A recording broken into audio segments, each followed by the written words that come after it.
cheers in the ambience. I got a ring to think then again. I'm such a winner, I'll win again. Some think I'm a Viking or maybe a wizard. I feel like I'm both when I'm in the ring. Victory brings serenity. I give them a three-piece, that's for the three-peat, and then I leave with the Trinity. True baller got all the amenities. All the others just wanna be mini-me's. Haters mad when they in my vicinity. What's up, everybody? Welcome to day 3 of Acquisitions Week. We've had a eventful first 2 days. Very similar in results. Both day 1 and day 2 led to us getting a signed contract and a non-signed contract that's been sent out that we have to follow up with. To give you guys some KPIs of where we are so far, day 1, I went live for 2 hours. Day 2, I went live for 4 hours. Okay, now I will say yesterday, less dials on my side. It wasn't like I did double the dials because we had the full Titanium University fam on here. I think at one point in time we had 8 people dialing at one time. That being said, day 1 with property leads, I spent $2,925. Yesterday, I spent $2,426. So far, I've spent $5,351. And that would bring our average cost per contract if we can get the 2 signed, which I don't believe we should have any issues getting those signed. Average cost per contract would be $1,337.75. So those are our KPIs right now. The one in New Mexico, he's verifying with the attorney that everything's good before he signs. And then the other one was the one that happened late last night. We just sent that out this morning, so that should be getting signed any minute here. So that being said, I still have quite a few leads from yesterday that I didn't get in contact with that I'm going to be following up with, as well as day 1 on property leads. I did get a hold of a couple of leads yesterday from day 1. Nothing panned out from them. But we do still have, I believe, somewhere in the range of 30 to follow up on. So as we can see, you might be sitting here and going, well, man, dude, RJ, you spent $5,000 in your first 6 hours of acquisitions. Like, I can't afford that. Part of the reason why I've spent so much is because I'm starting from ground zero during this week challenge, okay? As we start seeing, as the week progresses, I'm going to have more and more leads to follow up with. I will be able to acquire deals from the follow-ups. The average cost per contract start to go down, and you'll start seeing where I believe my goal, my intention is by the end of this week, my average cost per contract is sub $1,000. So that way you could look at it and say, hey, RJ can get this to a point where he's spending less than $1,000 per contract. Our average assignment fee is $15,000. If I told you you could spend $1,000 to make $15,000, you would do that all day, every day. Now, I get it. There's other overhead expenses. This is just on the marketing side and the lead generation side, but it's still a pretty good metric to pay attention to. Now, that being said, today we are going to be calling both property leads and speed to lead, but the new leads that I'm going to be calling are going to be coming from speed to lead. Speed to lead did give us a special. I didn't do a good enough job yesterday promoting this. This is a hell of a special here by Speed to Lead. I'm dropping the link in the chat right now. You guys should definitely check that out. Go to titanium.ispeedtolead.com. They've got all kinds of packages that they put together, price ranges all across the board, nationwide, statewide, countywide, different types of leads that you can get. And listen, like I said, every time I go live with Speed to Lead, I get a contract. Let's keep it going. I've got my first one already locked and loaded. I bought this one just minutes before. This is Speed to Lead. It is a Facebook lead, which Stan Santini was asking questions about yesterday. Like he was saying, hey, I'm not having good luck with that. This is in Brownsville, Texas. It's a vacant, non-occupied house. They need to sell ASAP. That to me is a great trigger. So let's get started.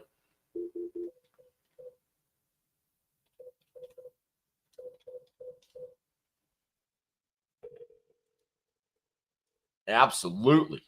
It's a mini 50-day challenge, 5-day challenge.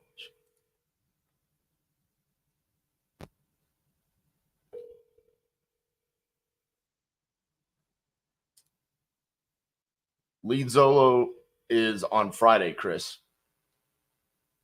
I'll be calling Lead Zolo on Friday. Has been forwarded to voicemail. The person you're trying to reach is not available. At the tone, please record your message. When you have finished recording, you may hang up. Hey, this is RJ Bates. I was calling about your property there on Hamburg Street. Looked like you had filled out a form on my website saying that you were interested in selling. If you could, give me a call back at 817-710-8689. Thank you. All right. Let's find us another one. Let me actually share my screen for you guys. You guys see my thought process here. So again, like I was saying yesterday, I always pay attention to the seller motivation first. So financial reasons. It's a mobile home on owned land right outside of San Antonio.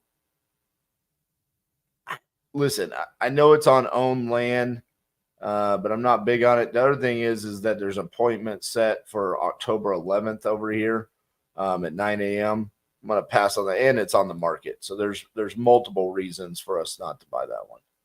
See if we can find something else. Financial reasons, relocating. It needs a full gut. Okay. Relatively small population, 42,000 in the city. The county is 80,000. Let's see if we can find something a little bit better. How many buyers are there? 2,000 in the city. Tenant occupied, ASAP. Woo, I don't know. Let's give it a ring. 2,000 buyers put me over the edge there. That's kind of my metric on the amount of buyers that you need. We only need one to dispo it.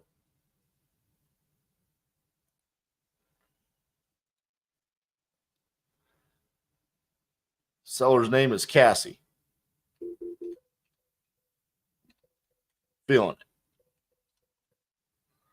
Let's get this, partner.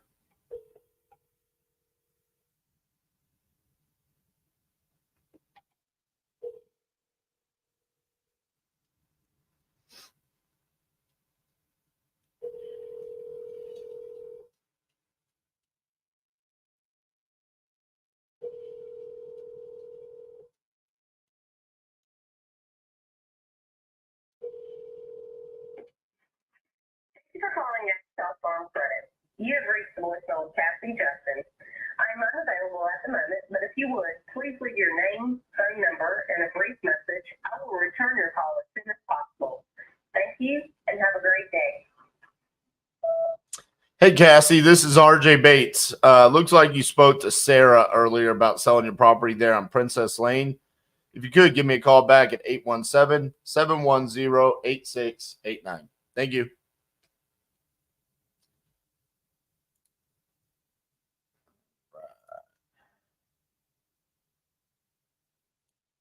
Wyoming, only 5 buyers in the city. Yeah, I'm going to have to pass on.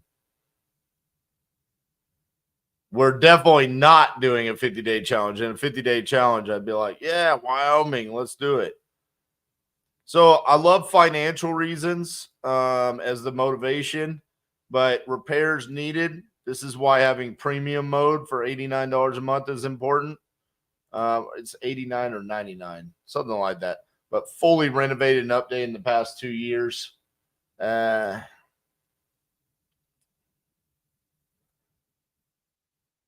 Emergency reasons. Small city in Pennsylvania. Financial reasons, owner occupied, Mississippi. Here we go. Emergency reasons in Fort Worth, need to sell ASAP. Built in the 80s. Yep, that's my backyard. Oh, nope. Let me show you guys. See, because there's an appointment set, I'm going to pass on that. I feel like I'm going to end up not getting a hold of the seller, so I'm going to pass on that one. I think we can do better. And I'm not saying that there's anything wrong with buying that. It's just for what I'm doing right now. I want to talk to somebody right this second.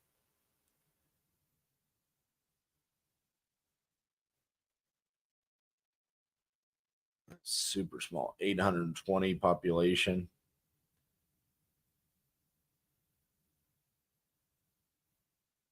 A lot of retirements elsewhere. Isaiah, it's an appointment set for when they want you to call.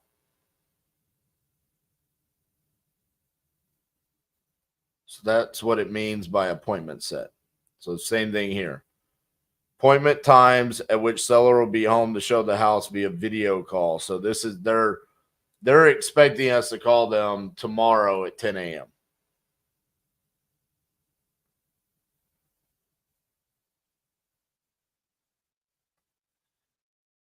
New Jersey, right outside of New York. We've got multiple Titanium University members there.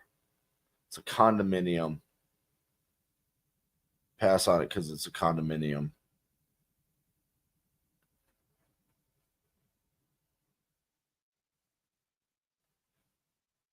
Mobile home, rented land. Make sure you're always paying attention to that. If there was someone that was like part of their business strategy, I bet you they could destroy with speed to lead, because there's so many of those leads that come in.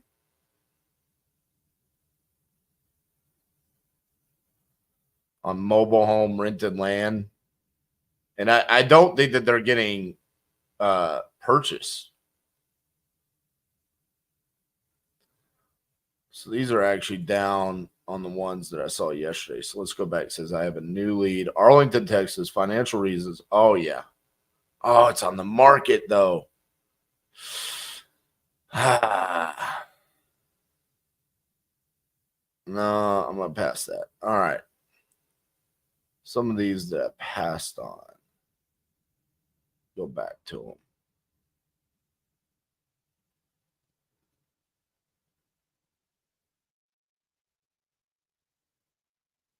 Maybe I should call this one.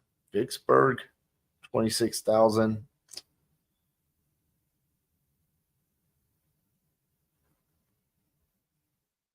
I'm going to take a chance on this Fort Worth one. I know I passed on it because of the appointment. Let's just see if I'm right or if I'm wrong. I feel like this is going to end up with a voicemail, but it's in my backyard. It's a great motivation. 76123. Not my favorite zip code, but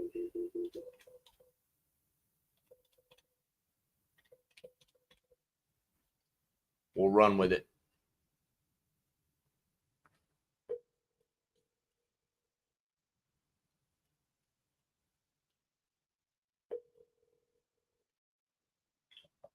Hello?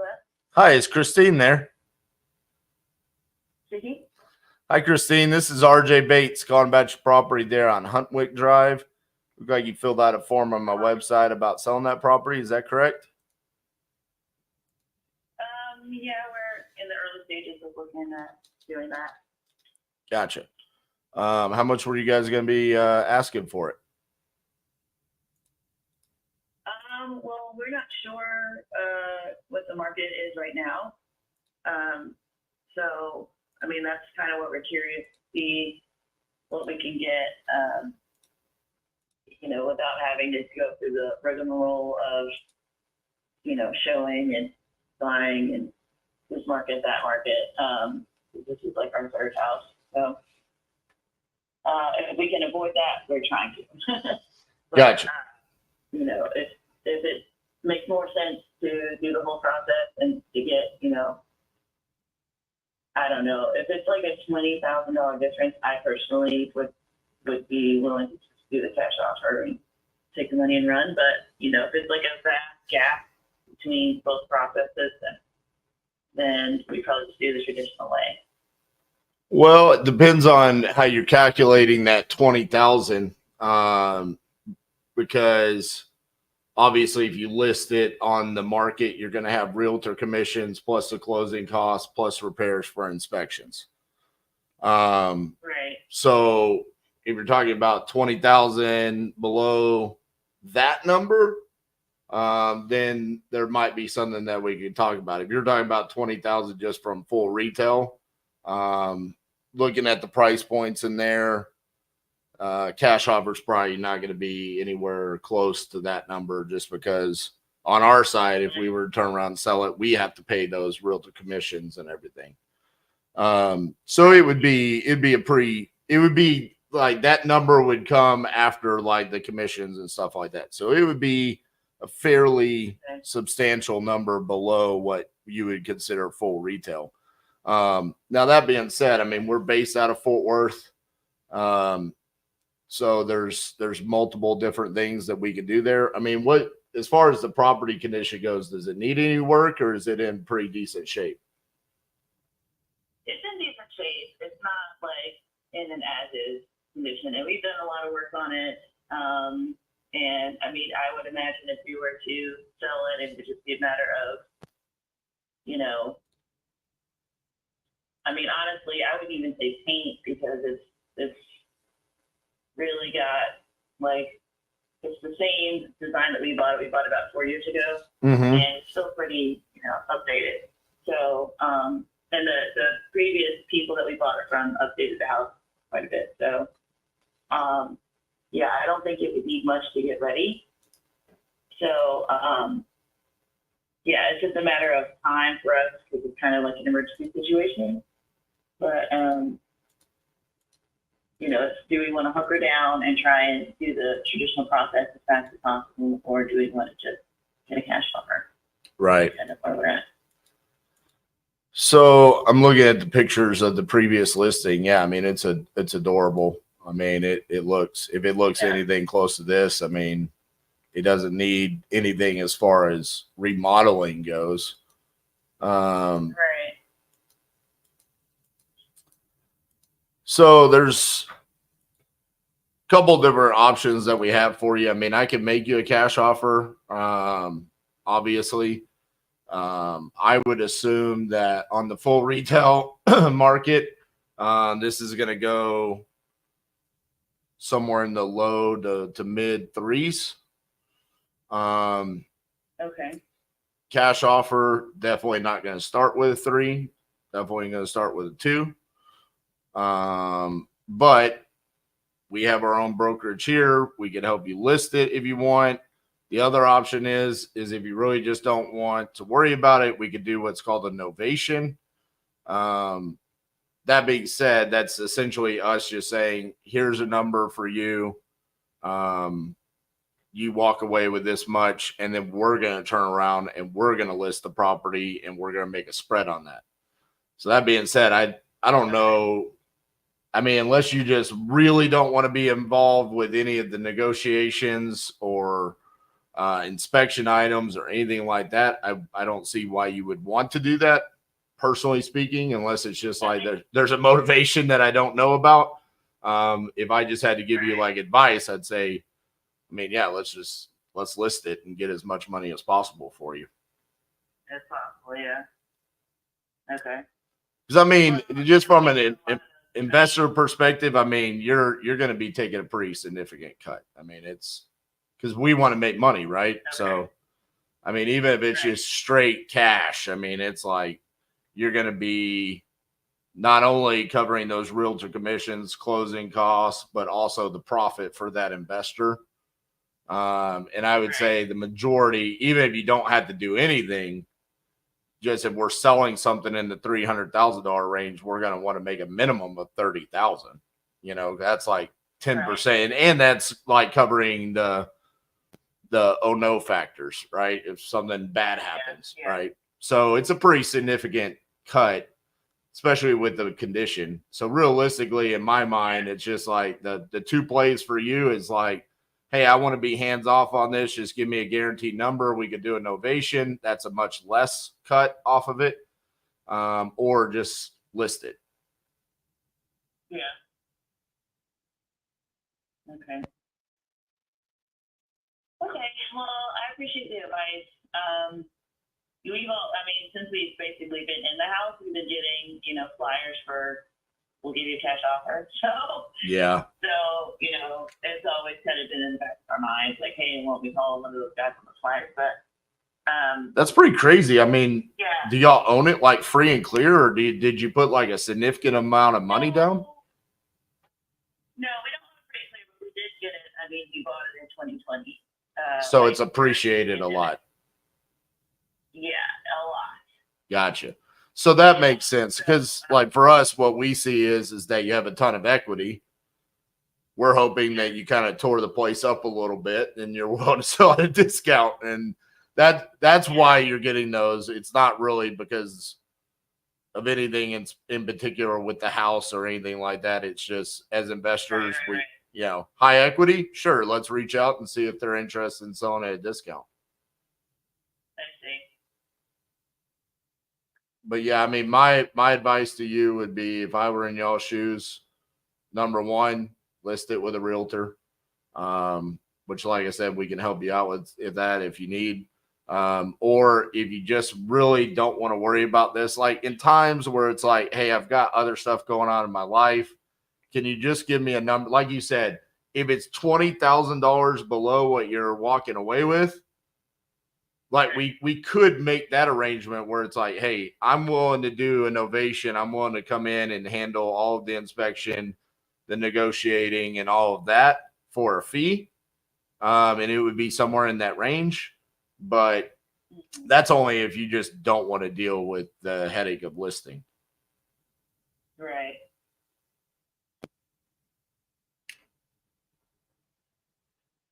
Okay. Well, I will talk to my husband because he was team realtor. So I'll see if he has the arrangements already. But yeah, no. I don't know. I mean, it would be relatively easy, but this is our third house, and the other two were kind of like flips. So, like, as far as this process, I'm completely across it. But I think we'll probably still keep y'all in mind. But if he hasn't found somebody, a realtor already. Yeah, well, this is our office line. So feel free to give us a call back. I'll probably just put you on some sort of long-term follow-up. Like, if I don't hear from you, I'll probably call you next week or so just to see if you guys got it figured out. Yeah. But yeah, like I said, those would be the two best options in my opinion.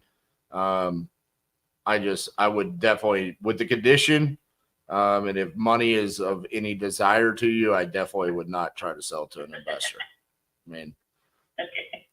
yeah, you're just giving money away at that point. So, and that's how I pay my bills and feed my kids. So you're not the person I need to talk to. So, All right. Well, I appreciate you being honest with me. all right, Christine, have a good day. Thank you. Bye-bye. Damn. I knew it as soon as I saw that zip code too.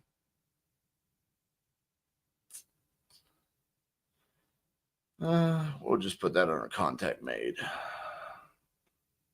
Someone just viewed a contract. Hope that gets signed here in a second. All right, let's see what we got. We got emergency reasons, tenant occupied, financial reasons in California. Needs a remodel. God, just despise California with everything inside me. Every time I get a lead in California, it's just like, why did I do that? and I feel like I'm about to do it. I mean, look at that. How many buyers there are, financial reasons. The fear with financial reasons is that just because they said financial reasons does not mean that they need to sell it for a discount. I found out with financial reasons, a lot of times it's like, well, yeah, I want all my money. I want all my equity. Shit.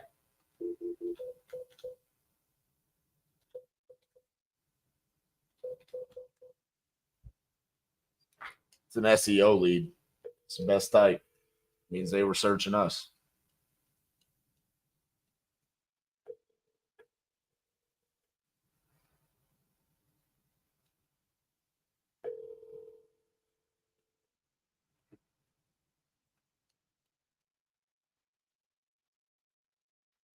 Please leave your message for 408-469. Sorry, mailbox is full.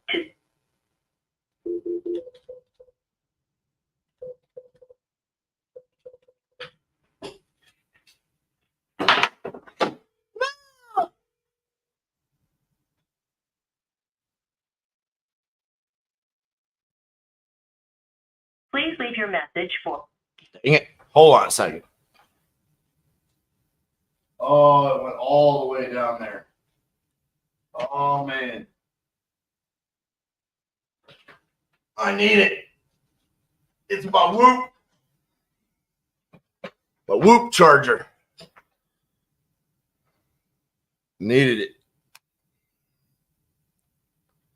All right. No answer.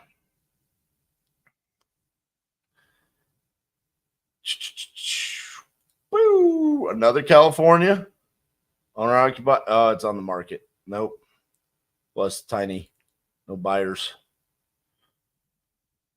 Brighton, Tennessee, outside of Memphis. Emergency reasons.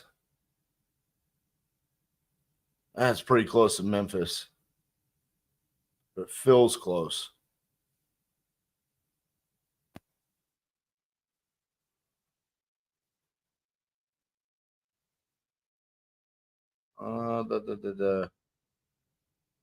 Nah. Nah, I'm going to pass on it.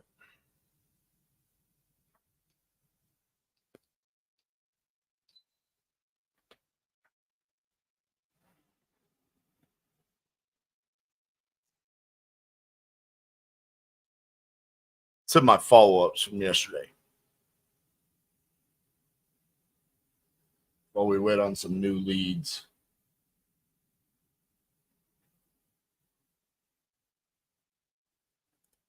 Yeah, you definitely don't get your money back just because they want retail or higher than retail. You get your money back because they don't want to sell. They lied. They gave you the wrong contact information. They don't want to sell a house, essentially. If they do want to sell a house, speedily you cannot verify that they need to sell a house for a discount.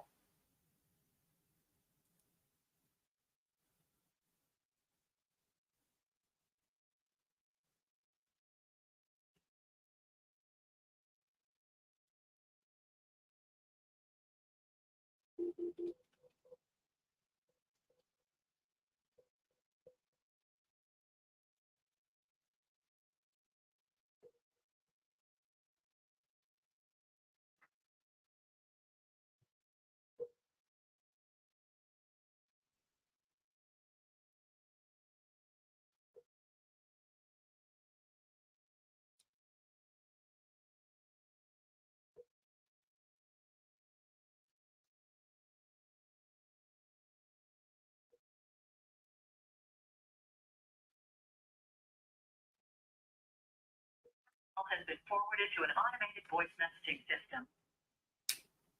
Stephen Kale is not available. The mailbox is full and cannot accept it.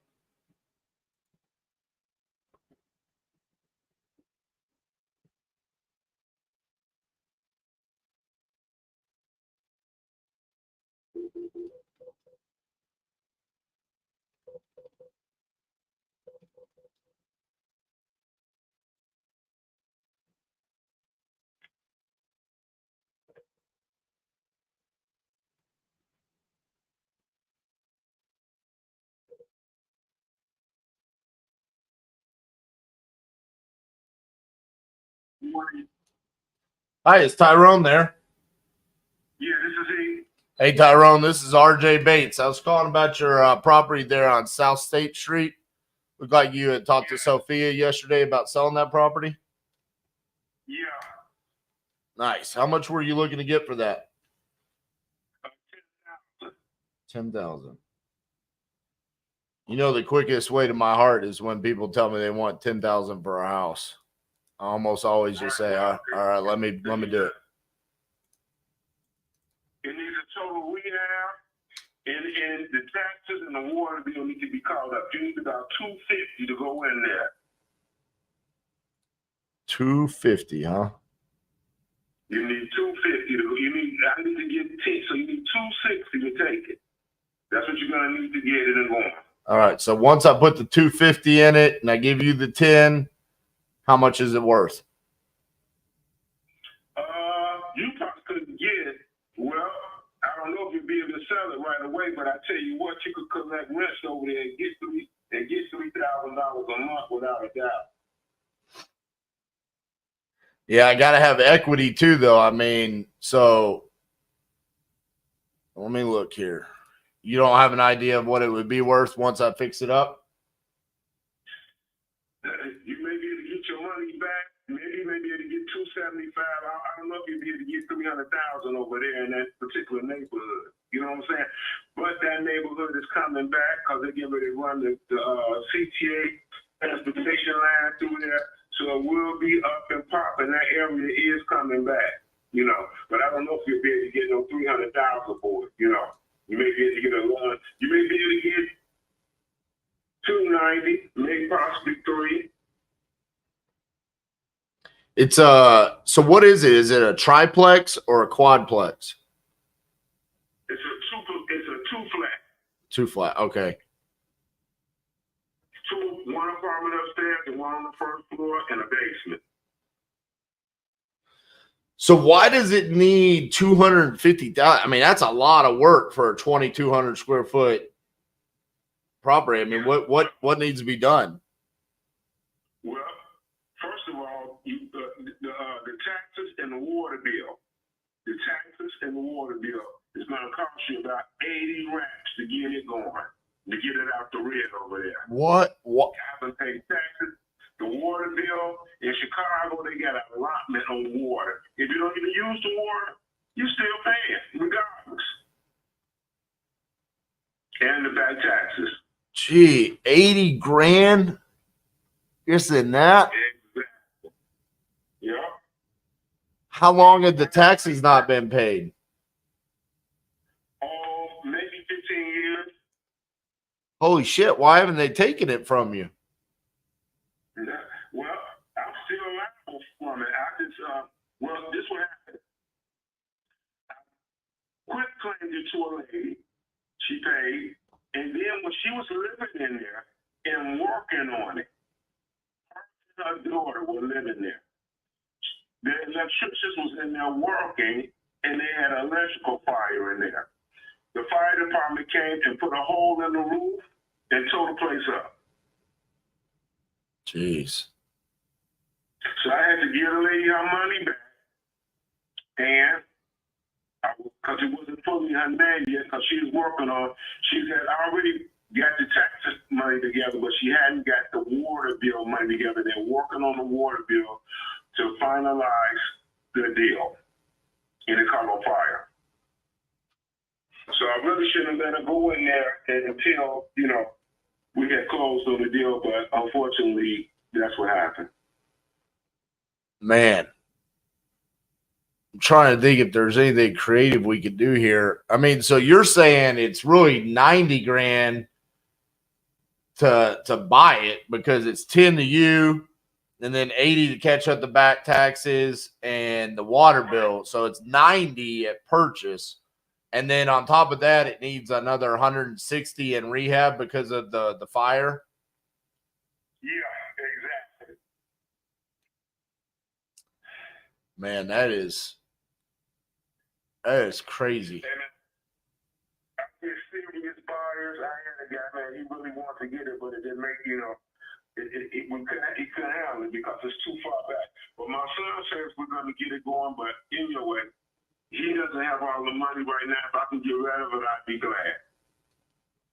Yeah, I just don't know how I could make it work with the back taxes and water. You know, I mean, normally when I hear back taxes, it's like 10 grand, you know, or something like that. 10 grand's a lot. See, that's not how it's going up here. That water bill is so ridiculous, man. They call it a lot of water. The water hasn't been on in 15 years, but they still billing it every month. So how much is the water? Because I mean, your property taxes are $1,000 a year. Yeah, roughly like that. It's a little bit over $1,000 a year, exactly. So that's like 15 grand plus, I mean, call it 20 with interest and fees and all that. So what, you got another 60 grand in water bill? I think it's like 40. Have you tried calling them and negotiating at all? No, I haven't, but that's what the lady was doing at that particular time. That's a process. And you know, I'm not trying to get into the process because I don't have the money to do it. Right. Well, I'm going down there, so I'm spending all day, a couple of days down there trying to get it done. Let me see. Let me call one of my buddies and see if there's a way. Maybe he knows more about this in Chicago, and see if he knows of any way for us to kind of negotiate that or circumvent that a little bit. Because he does a lot of deals in Chicago, more than I do. I probably do 4 or 5 a year up there. So let me contact him and see if he knows of any way that we can make this work. And if so, I'll give you a call back. How's that sound? Sounds great. Give me a call. I'll be around all day. All right. Thanks, Tyrone. All right. Bye-bye. How did I get a hold of this kid? It's the kid I did a King Closer Reacts. And he was calling from, what is it? Oliveira. Cameron Oliveira. Yeah, Cameron Oliveira. Anybody know how to get a hold of Cameron? The ARV was pretty close to like 270 to 300.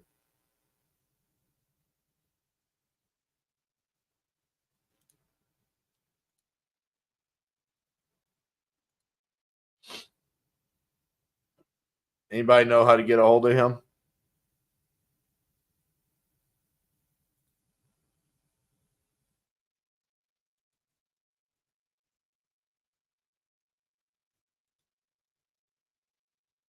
Isaiah, can you message him and give him my phone number? Tell him I've got a lead in Chicago. Yeah, but if you DM and it goes to request, and then you got to wait. If anybody's already got an open line.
Have a good day, Chris.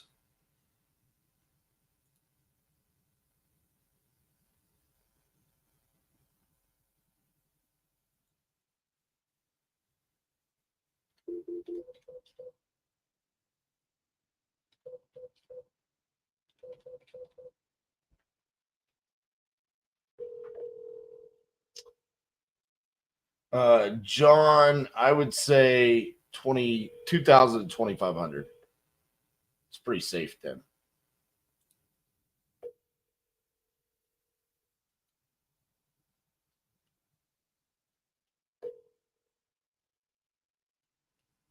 Your call has been forwarded to an automatic voice message.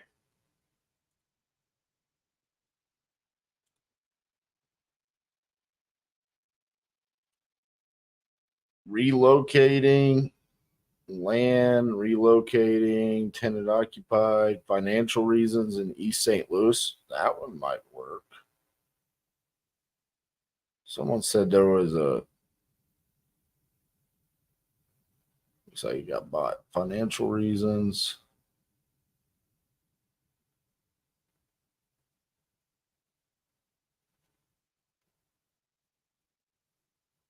This one.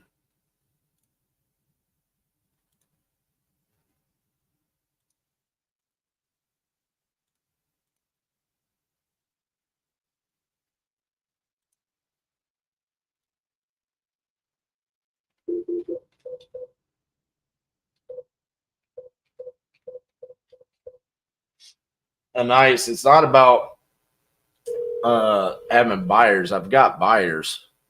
It's more of understanding the process of negotiating with the water. Hello. Hi, it's Victor there.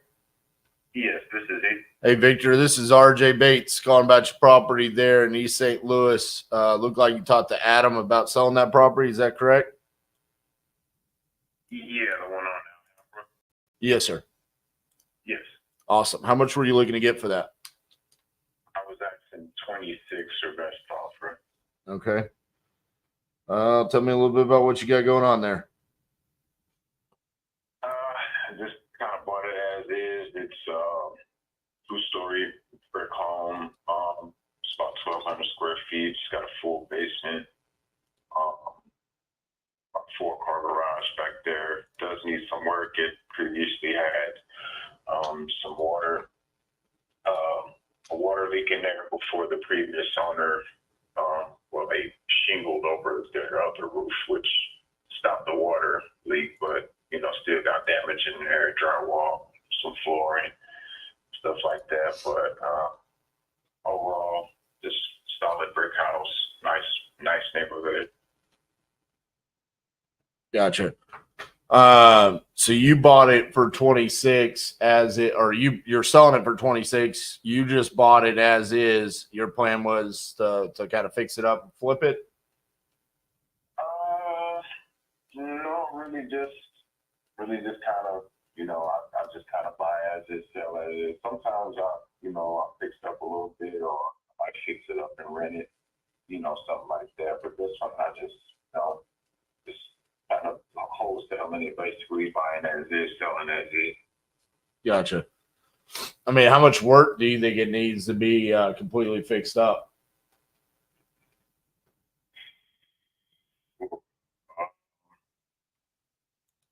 Well, like 25, 30? Yeah, I'd say somewhere in that range, yeah.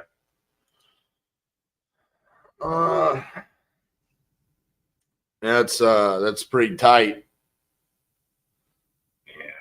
Because I mean, what properties 55, 60 grand? Kind of like the top of the value over there. Yeah, you might be right. I understand it'd probably be more so for somebody maybe, maybe looking for a place to live, maybe. I know. Yeah. No, the numbers kind of tight for the investor side, for you that. Yeah, I needed a lot lower for me on the investment side. How low you thinking?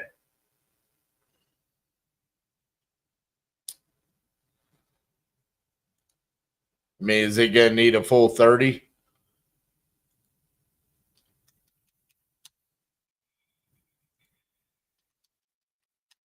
I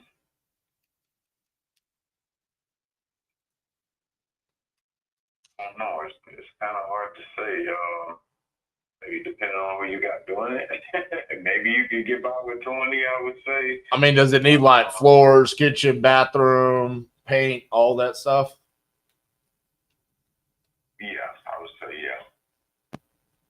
Yeah. I mean, even, Yeah.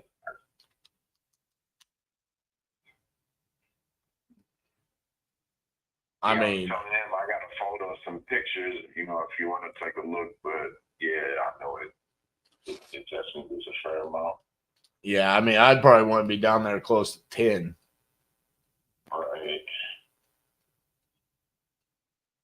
I mean, just being real, I mean, I've done deals over there. I mean, it's got, those are more like buy and holds, but you still got to have equity in it when you get done, you know, and there's just not a lot in that area, you know. So for us, it's like, man, we got to buy them as cheap as we can get. No, I totally understand. Yeah, I totally get it. I mean, the cheapest I'd be able to go on this one is,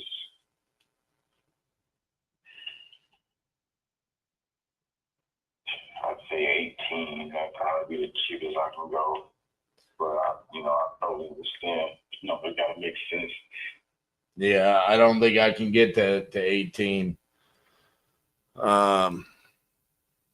There's just not a lot of upside for me, you know. Right. Like you said, I mean, as someone that maybe wants to live there or something like that, I can see how they would be interested at that price. But for me, nah, I can't do that. Just not enough. Too much margin for things to go bad. You know what I'm saying? Right. No worries. I totally understand. You got any other ones? Not at the moment. I got a couple of them I'm trying to lock up, but yeah, once I officially got them, then I could definitely reach back out to you. Yeah, man. Just call this number back and let us know anytime you get them. We can always take a look and see if it's a good fit or not. Okay. Okay, sounds good. All right, man. Appreciate you. All right, thank you. Bye bye. That was a good lead. Kind of what you expect out of East St. Louis. So I was willing to take that chance. Land in St. Louis, man, I bet that's worth nothing. Emergency reasons in San Antonio.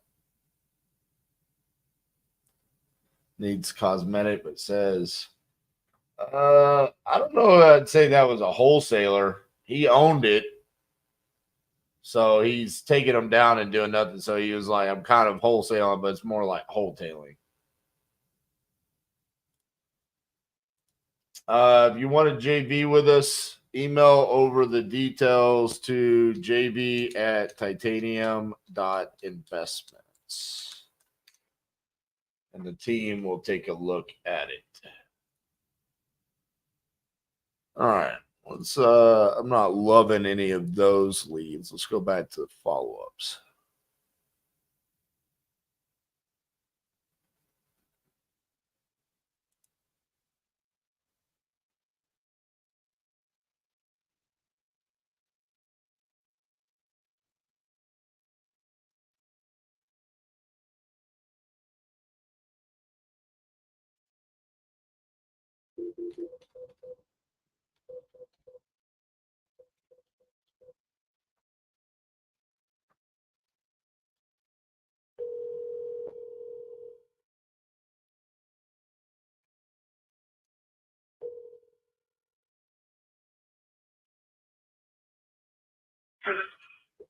Hi, is Kelvin there? Hi, is Kelvin there? Yeah, speaker. Hey, Kelvin, this is RJ Bates. I was calling about your property there on Oakland Drive. Looked like you had spoken to David yesterday about selling that property. Is that correct? Well, it could be for sale. Yeah. It could be. Oh, yeah. That's the last one I own in that Gotcha. That one sits on an acre and an eighth, and the projectable we had on our board a while back, which was last year, coming into this year, we were going to tear that one down, bring the other 12 to 1,400 square feet up to the front, and then put another house in the back side of that that butts up to Marnark, which is a higher subdivision in that area. Gotcha. So that was a good plan. I got permits, not permits, but I got a plan down at Mobile County now. Let them go through the diligence on what I can and can't do. If I can't put the 2 houses on the lot, we're looking at a 4-plex I can do. So I don't know what my outcome is going to be with the city of Mobile. But if anybody's entertaining that 125, which, from last year up until now, the inquiry's been rolling in, but nobody's been really serious about, my offer, what I want for it. But I tell everybody, the area is only carrying roughly about 140 to 160. And if you're flipping, you got to put 10 into it. I don't know who you are. You don't know who I am. But you got to put 10 into it. I had 2 renters in it. The last one let out of there. We're talking about completely repainting the whole inside. The exterior needs repainting. The roof is less than 8 years old, 7 to 8 years old. And that as far as I've taken it.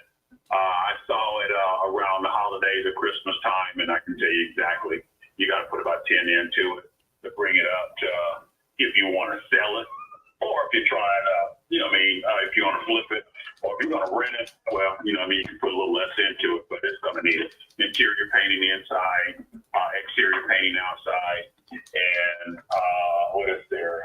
Flooring. They had a dog, the Berber carpet, which when I had it back in the day, it was completely, turnkey walk in up to that time. But with the dog and all the other shit, I'm sorry, today is what it is, with all the other shit that took place up in there, it's horrible. I'm gonna be honest about it. It's not what we call project destroyed, no, but a rental area like that, it's he abused it. Seriously abused it. So he's gone. But like I was saying, by the time it's all said and done, looking at what I do just to get it turnkey, if I wanted to flip it, I got to put about 10 grand into it. But if I wanted to go ahead and build that portfolio going in that area, I prefer just to tear it down. That house sits 140 feet from the street. Put the other house, the newer one up front, and then put one in the back, or go ahead and put the duplex in. So that's who I am. That's what I'm looking at. But if you guys want to entertain that, that's fine too. But as soon as the approval of what Mobile County will allow me to do, that's going to determine my next move on that last piece of property. I had 19, I had 21, I had 10. 40. I had 4 on that street when I got there in 96, 97. I bought one, then the guy passed. I bought the one, the daughter sold me one next door, was 21. And then as people were dying off, I ended. The siblings came to me and asked me, would I be interested in cashing them out? And that's what I did back then. So now that's the last one, mister. That's the last one. So that one there, in between my other 2 I got rid of, they started tearing down the houses like that and putting 2 on a lot. That's where I pumped my brakes and said, oh, whoa. I didn't know you could do that. So that's what I was, projected upon doing. I got 2 kids left, and just to give them some rental property in that area, since one of them wants to stay there, that's what I was doing. I'm no longer there. I am in the Tampa area now, and I'll looking out for them. If they want to do it, they'll do it. My oldest daughter, because she went to school there at ABU, University of South Alabama. She went over there, so she's into the area. Me, myself, no. But that's what I got. So I pass that information over to you, just like I've done everybody else that called it out, like I said again, from last year up until now. Gotcha. Well, first and foremost, are you safe there in Tampa? Did you evacuate, or what's the plan there, man? I'm high. I'm away from Oh, gotcha. I am away from it. You know what I mean? I'm going to be in it. Yes, sir. Yes, sir. I will be in it. But for where I am and the way I built 8 years ago, I'm not really concerned. I got you, man. I got you. We'll stay safe over there, brother. I mean, for me, man, you know way too much. I mean, I would want it way cheaper than 125. I mean, sell it 160, put 10 in. You know, I'd want it for cheaper to make more money. But you. And I understand. Look, I'm 22 years into it, so that's why I tell you exactly, where I am. Yeah. It's always transparent. Either you can or you can't, and I get it. And that's just the way it is. I don't, I tell the rest of them, I'll get back with you. I'll talk to my superiors. I'll talk to whoever. But I always say, and I didn't tell you, I said, if you're a developer or a contractor, it's all about you. Because there's money to be made. Because that Monarch behind me over there, dude, that's in the $600,000 range. If I get something built back there even remotely close to that, oh shit, it's smile, giggles, and laugh. I think I owe maybe about $7,000. I'm under $10,000 on that damn house sitting there. Right. Mobile got me appraised into somewhere in the low 80s. So I'm okay. You know what I mean? Either way it goes by, mister, I'm okay with that one. But it's just a shakedown now what I want to do. And here's another thing. I have a 15-year-old, and hell, I'm 64 years old. I'll be 65 Thanksgiving. I don't have very much, what I call it, active time that I still want to be. I'm going to still be productive. I'll still be who I am, but I'm dialing back some. Right. I'm dialing back some. So I bought up around the Tampa area, up north a little bit further down, and I did a few jobs down in Key West, so I got a couple of things going on down there. But my little portfolio, about 8 pieces right now total, I'm okay. I'm all right.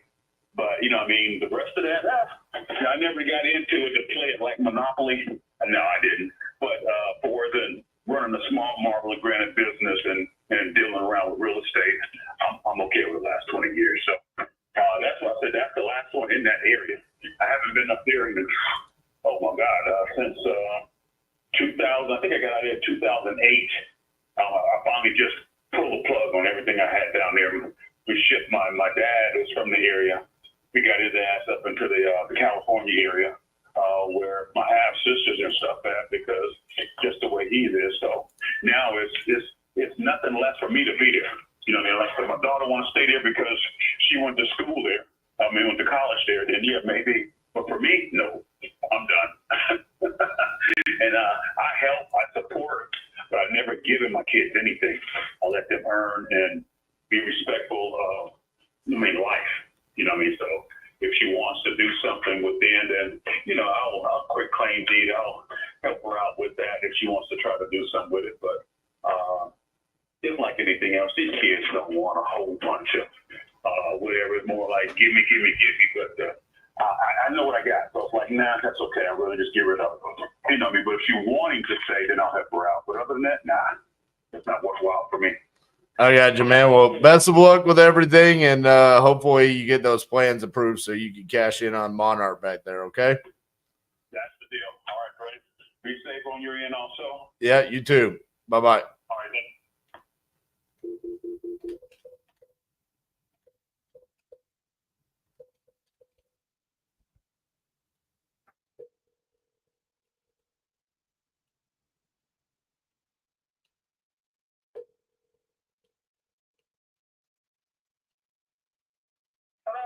Hi, is Brandy there?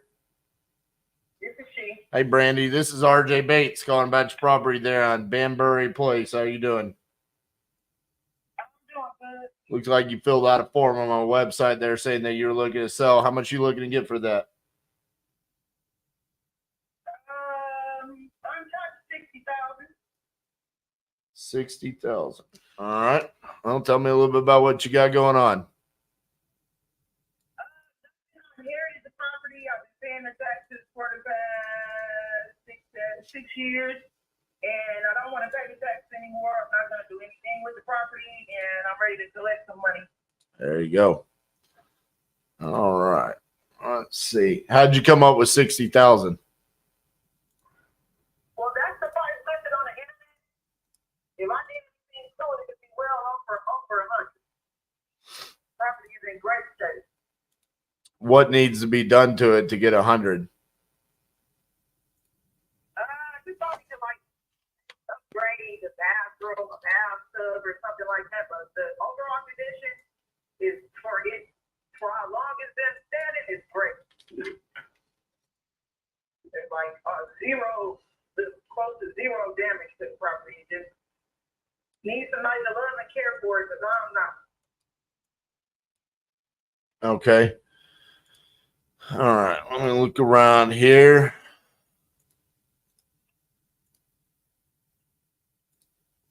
So you said that's what the internet says. You mean like Zillow? Yep.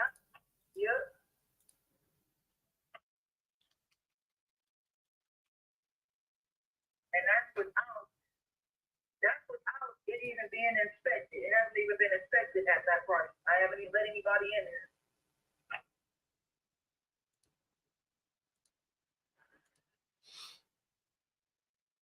Yeah, they kind of have like an algorithm that they just put together that just says, hey, this is how much houses should go. They don't really know condition or anything like that.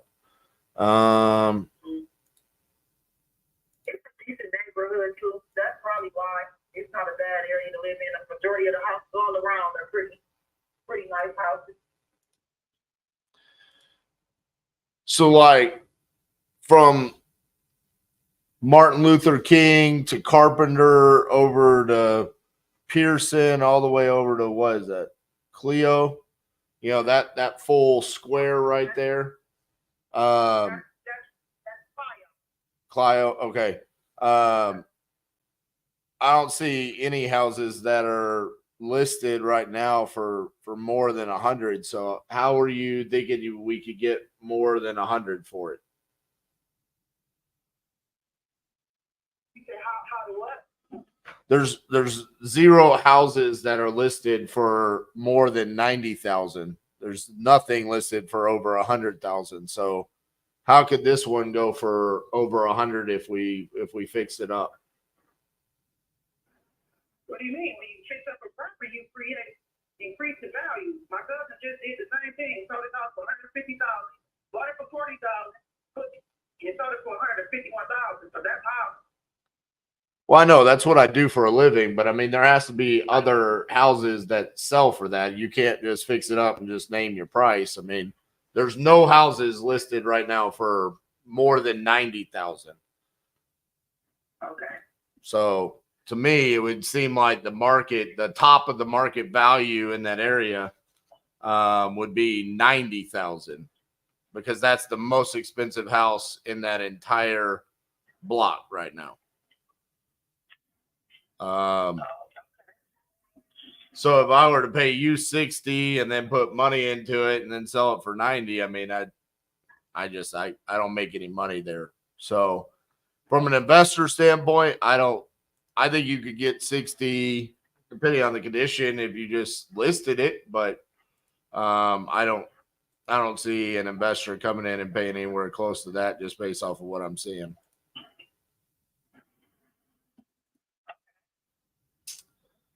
So that's why I was asking, how did you come up with the 60? But I mean, as far as that, I mean, if you're just trying to get as much money as possible, I mean, I'd say hire a realtor and sell it on the market. Yeah, that's probably what I'm about to do. All right. Best of luck. Thank you.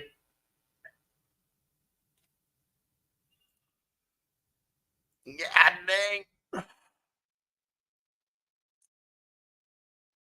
What was the motivation there? That one was inherited property.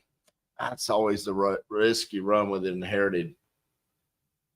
There's always a chance that it's just like, well, yeah, I'm not motivated. I mean, she's owned it for 7 years. All she's got to pay is the taxes. I mean,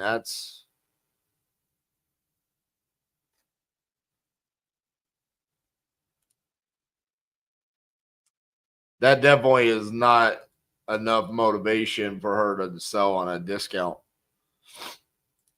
I did think her explanation was pretty funny. Cousin just did it.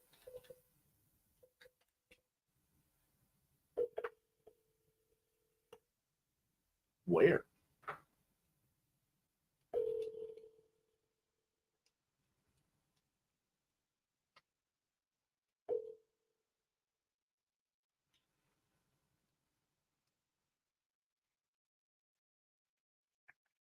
Hello. Hi, is Gloria there? Yes, she is. Yeah, I think she had spoken to Fiona on my team about selling the property there in Fisher. Do y'all have a property y'all are looking to sell? Yes. Awesome. Can I talk to you about that, or should I talk to Gloria? Yeah, you can talk to both of us. Awesome. You probably rather talk to her. But go ahead. Yeah, let's talk. Well, how much were you guys looking to get for that property? Well, she's priced it to some other party. It's about like a 15% discount off of the appraised value. Okay. And do you know what it's appraised for?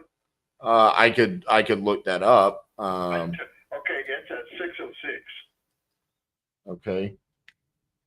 So It comes out maybe just a little bit under 500,000, which you price it to another party. okay, so like Knocking off roughly 100 off of that. okay.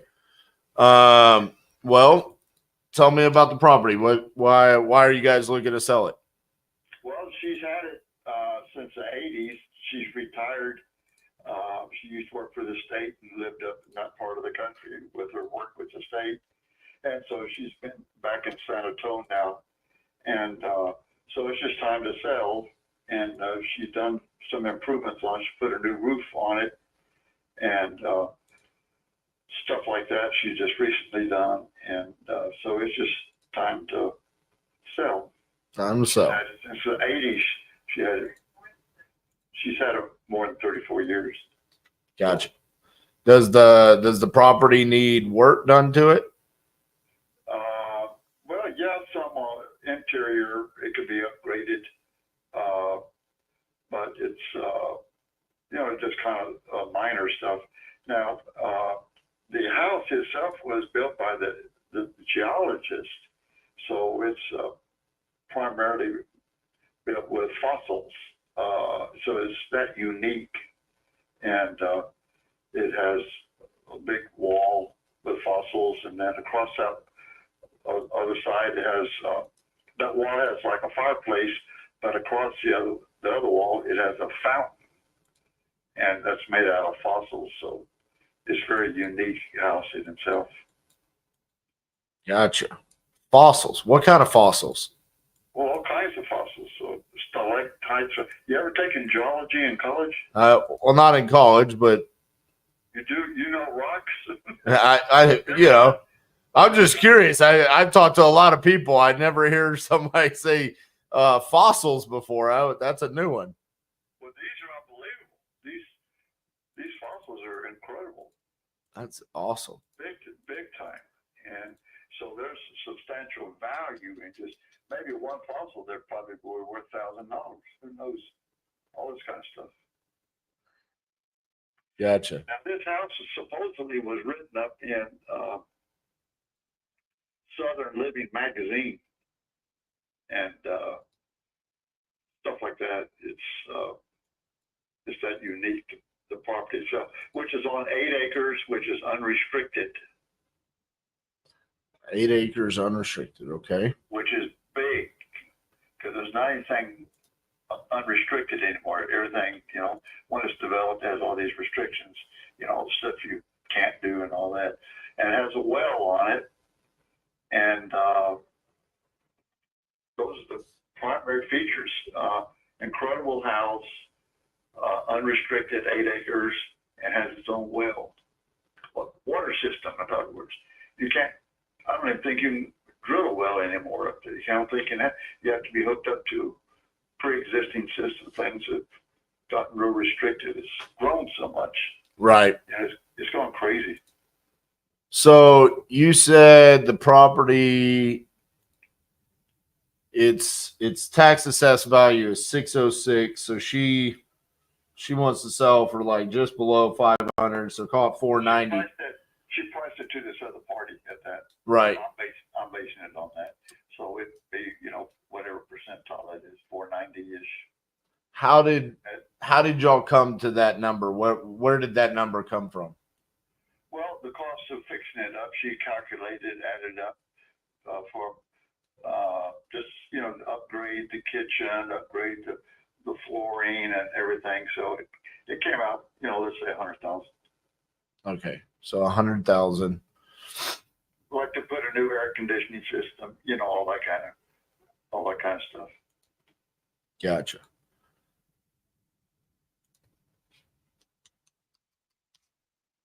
So one of the things I would say, from my perspective at least, and I would assume majority of people would feel this way, is if we're gonna put $100,000 in work into the property, we would like to gain equity for doing that, not necessarily just be able to get our money back. Okay. So, Yeah. and I appreciate her coming up with some formula. I just talked to a young lady right before this, and I said, "How did you come up with your price?" And she just said, "Because that's the number I want." there was no thought process behind it. It was just, "Hey, that's what I want to get." So I at least appreciate that. But I would say, what I really need to do is figure out what this property could be worth. Once we put the 100,000 in, right? You wouldn't have to spend. We're talking 100,000. We're talking probably it costs about 20,000 to do $100,000 worth of work. It's nothing. It's just stuff, air conditioning, and that's nothing. 20. Factor in actually, but the value added is what it would be the issue. What the cost of the value added is another issue. So that's why she's not going off. Let's say 15%, 100,000. So. And she'd make 2 payments, half this year and then half next year, first next year. So that would work for her. What do you mean on the 2 payments? What? Well, just rounding up or rounding whatever, like $250 this year and then $250 like in January or February. Oh, so she's willing to sell or finance it, basically. Well, instead of for 10 years or in all that, or monthly or right, that kind of stuff. So she gets her money out. She's had it long enough. Right. That's what she wants to do. Okay. Well, let me look at something here real quick. So it's 8 acres. And the property itself is 2,200 square or 1,800 square feet, right? I think it's 18-ish. It's under 18 plus 800. It's under 2,000. Okay. Can I place a real quick phone call to someone on my team and then give you guys a call back in 5 to 10 minutes? Oh, sure. Hey, have you seen what some of that land is selling or praised for? What they're asking? Oh yeah. I'm very familiar with it. I need to verify one thing on my side. 100,000 an acre. Yeah, I know. Have you seen that? I have seen some of them. Yeah. And it's good stuff, though. I mean, it's really a good lot. It's a good acre. But those have water. Those do have access to water. It's not just because there's water available for those type of listings. Right. Okay. Yeah, give me about 5 to 10 minutes, and then I'll. Don't rush. Don't worry. Just figure out what y'all would want to do or talk about in that town. Yep. Take your time. Don't worry about rushing. Yeah. Okay. Thank you, sir. Thank you. Bye-bye. You bet. Bye.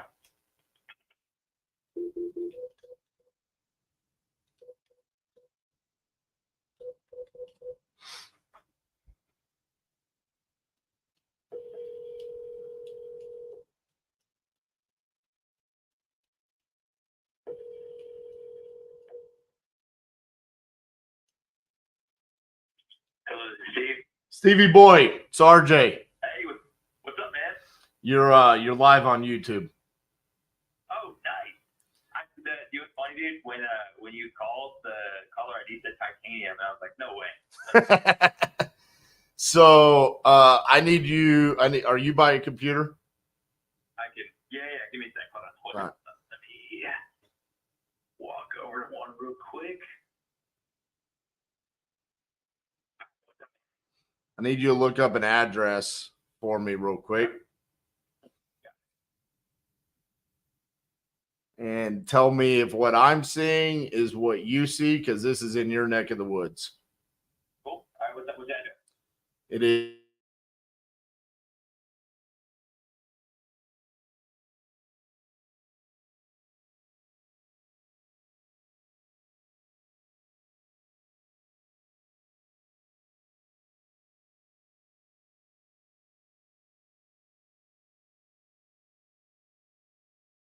Jimmy? Yep.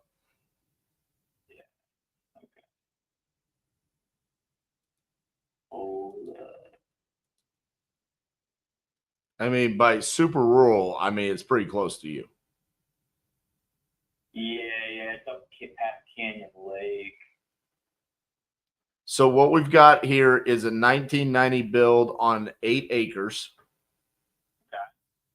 Apparently the house is kind of like a custom built in 1990. It was built by a geologist, blah, blah, blah. The house has fossils and fountains, but I'm seeing the value in the land. Because if you go look at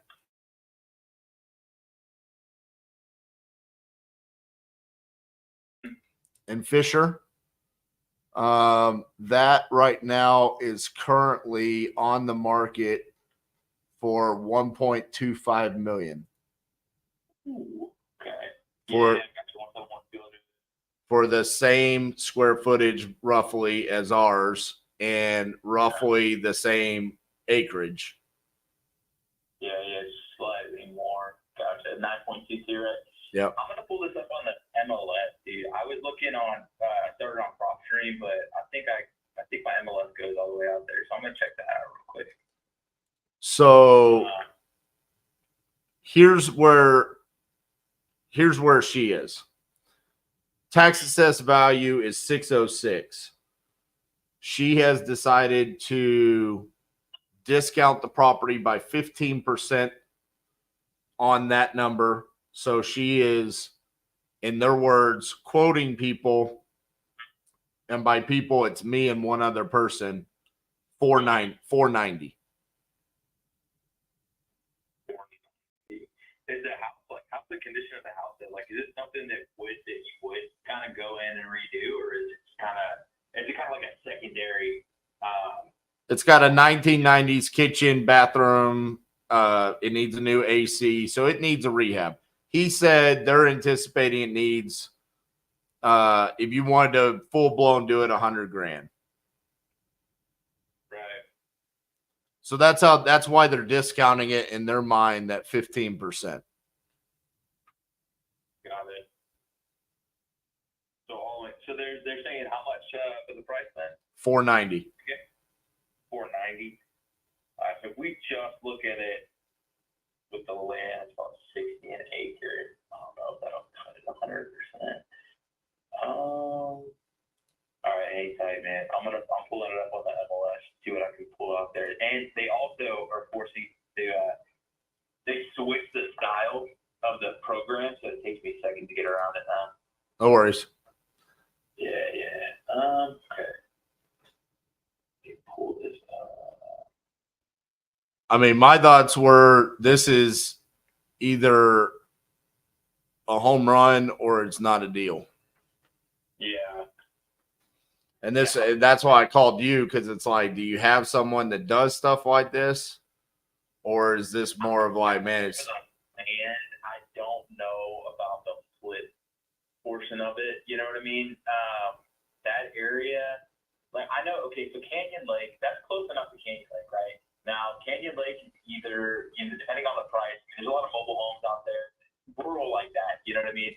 So it's either like nice little subdivisions in Canyon Lake that's next to the lake, or it's like a bunch of meth heads, to be honest with you. Right. It's one of the two. And I've never done anything out that far in Fisher though. So I've never had anything out there. Melrod Road's not even pulling up on most of the stuff I'm looking at. Fisher, Texas. Just go off of the field road and see if you can get anything off of that. Yeah, I got it. Okay, so we got 450 in the past 6 months. 155 Philly Court sold for 450. Well, let me see what that looks like. That looks a lot newer. There's no info. So I see a lot of those, but those don't have any land. Yeah. Like, well, I've got Privy pulled up, which has MLS access there. And in a mile radius, I don't have anything over 55,000 square feet of land when we have 355,000 square feet of land. Yeah.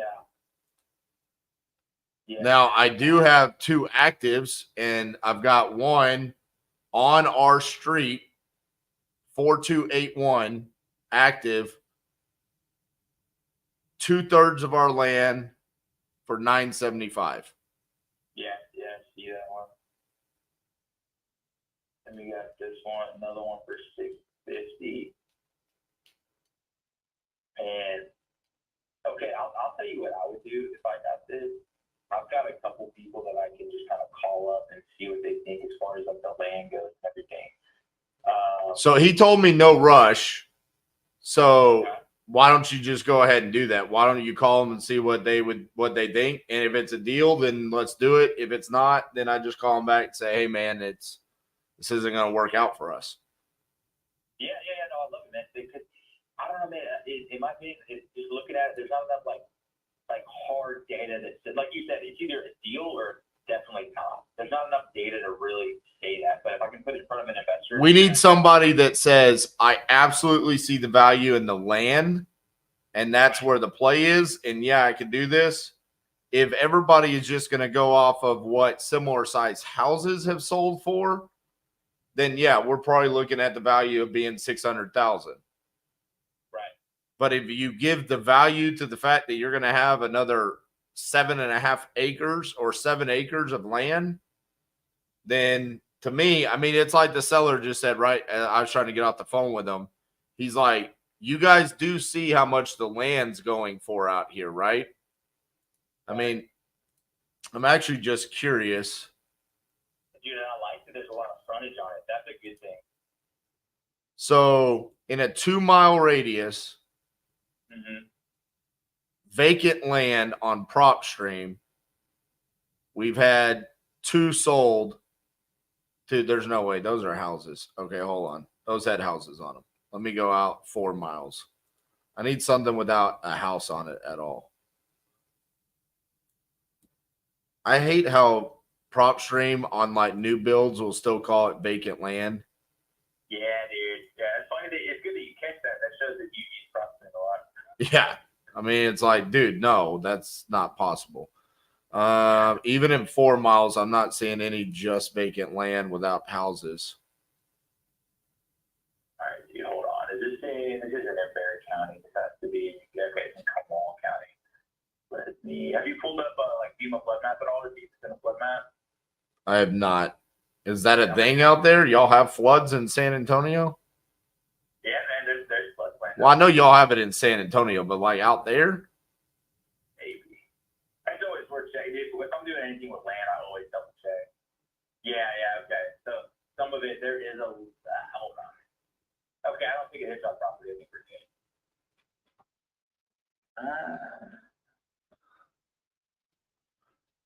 So the other thing to keep in mind is, I mean, they're basing this off of tax assessed value. For me, anytime someone says I'm selling for tax assessed value, that already is discounted. You know what I'm saying? Right. Yeah.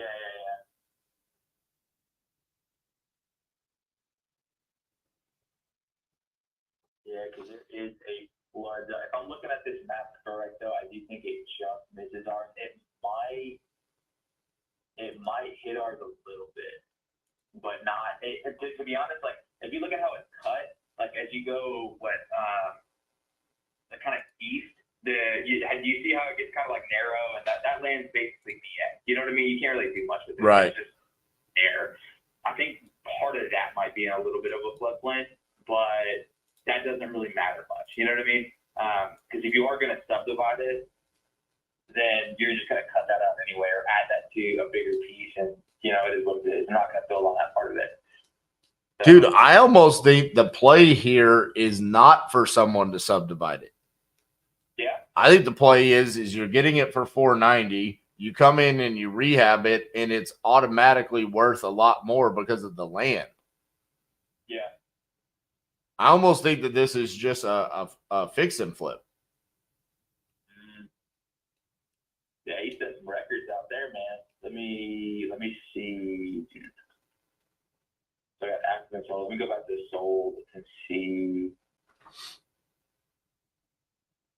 Yeah, you're right. Nothing sold anywhere near that in that area. So if you do fix and flip it, I mean, you'll have a badass house on a bunch of land and no one's ever. But there's properties listed right now. I mean, like the one on Field Street, 1.2 million. You've got the other one on our road for 975. That's been on the market for a very long time, but it's on a 6-acre lot. Yeah, I'm curious to see the type of. So the only thing like in these areas, and this is I've just gotten bit too much on stuff like that out here in these rural places, like when, and I'm sure you've seen this before too, like in a rural area, you can be like a mile down the road, but there's more development in that area. Right. Versus where we're at, you know what I'm saying?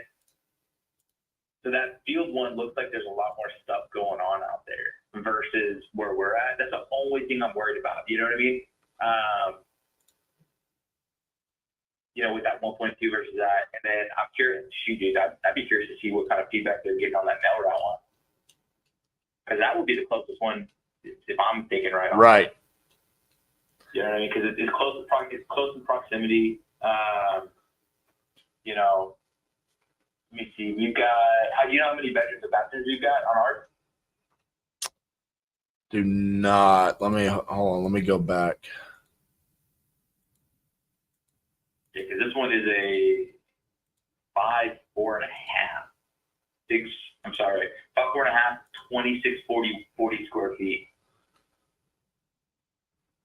I mean, I think if you have to delta for the land, ours is 1888, but we have a lot more land. Do we on this one? Hold on, let me check this. There's no way this is accurate. It says 2-bedroom, 1 bath. Yeah, I'm showing 1 bath on stream, but again, I know how that goes. Especially in these areas, man. Like you can never. Yeah, that feels a little bit strange for an almost 2,000 square foot house. Right. Yeah. That doesn't make much sense. Is this new?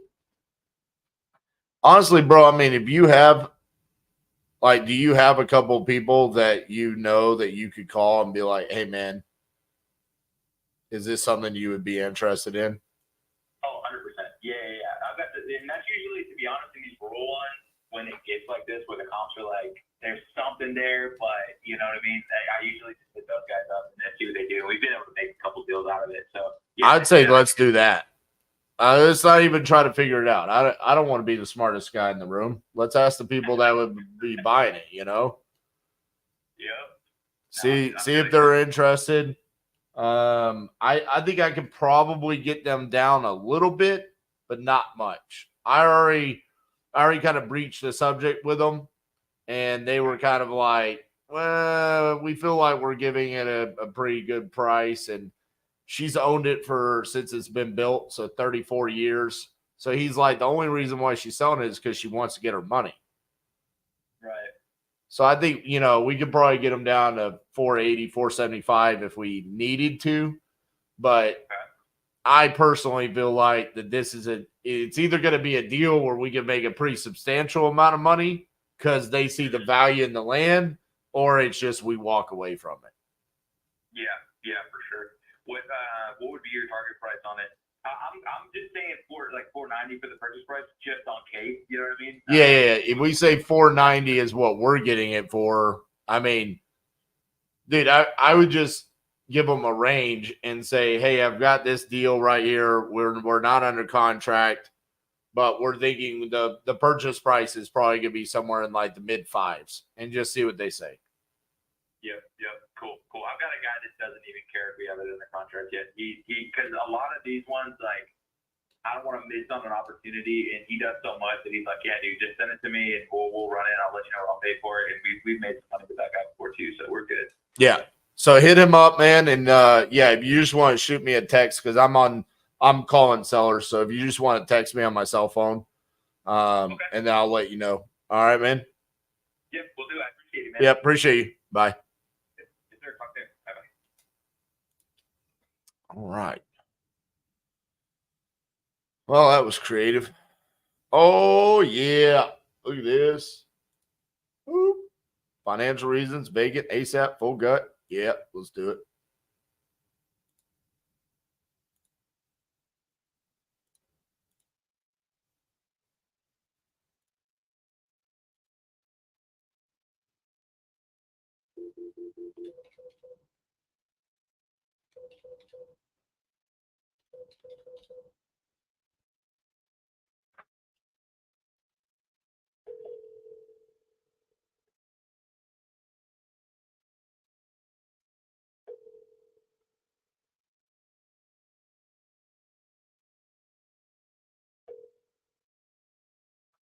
Hello?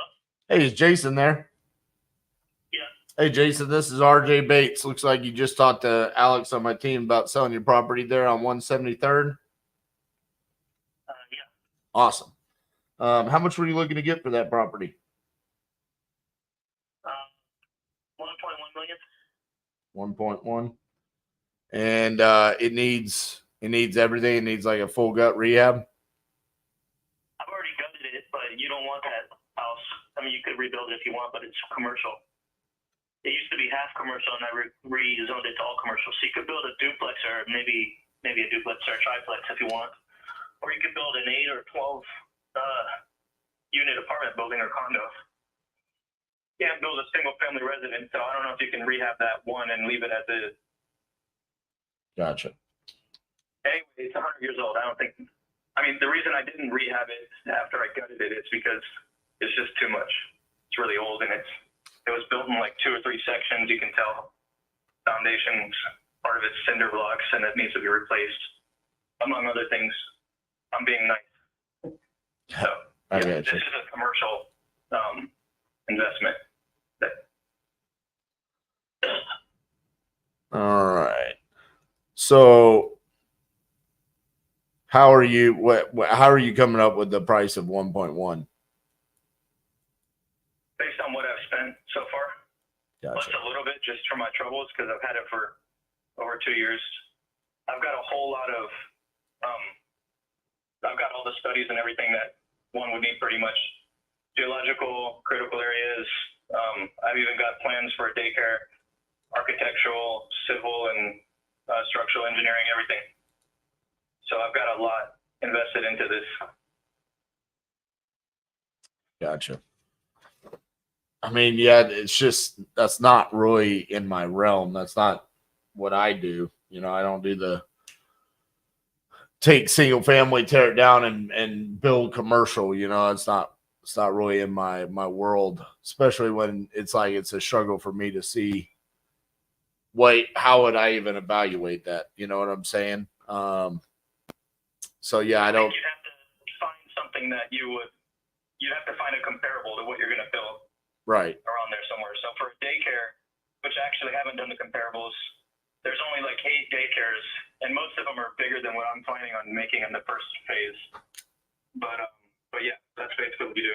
But if you wanted to build, like I said, a duplex, or maybe, I think a duplex is allowed. If not, it'd be 3 townhomes that would be allowed minimum, 2 or 3. So yeah, I mean, I'm not looking to do that though, so that's why I haven't really invested into it. Yeah. I've got everything needed to make a daycare or some other building. It doesn't have to be a daycare, but it also has it has dump rights for all the dirt that needs to be excavated in the adjacent property. So, and all the neighbors are willing to work with whoever develops there too, because no one wants to see this rundown house anymore. Right. So yeah, I mean, I don't know how your people, and I could probably talk till my face is blue to everyone that calls me about trying to buy this property and a few others that I have. But I don't think anyone that makes these types of calls really looks at what they're even calling about. They're just like, oh, a house, let me call on that. And it's not a house, even though it looks like a house. And it's not a residential zone. So Yeah, it's more about distress factors, not necessarily the property. So it's more about probably the amount of equity that you have in it, or the fact that it's absentee, or who knows? You're falling on a list of some sort. So yeah, it has nothing to do with this individual property. It just has to do with the fact that there's a sign that you're motivated. sure. Well, what I can tell you one thing, I can make a really quick proposal to you since we're already on the call. The reason I'm selling because I'm building another daycare in a different city, and I'm very focused on that, and I need a little more funds so I don't have to borrow money from somewhere else. That's the main reason why I'm willing to sell this, but I'm not really trying to take a loss.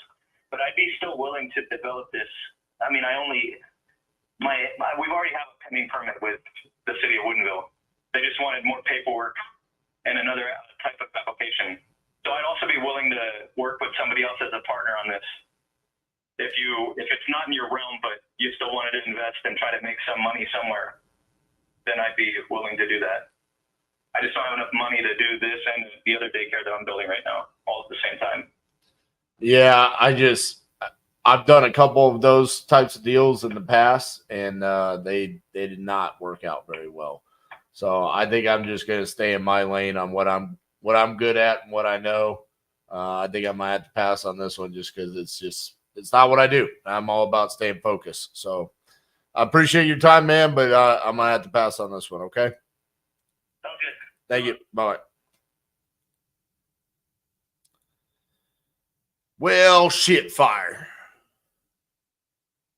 Thought for sure that was going to be good.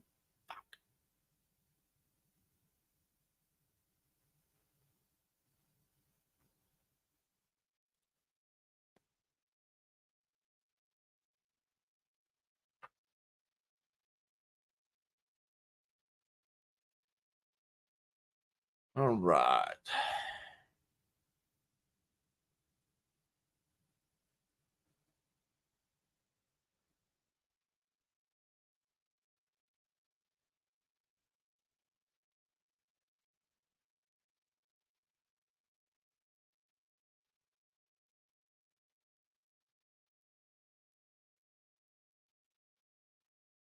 Back to follow-ups.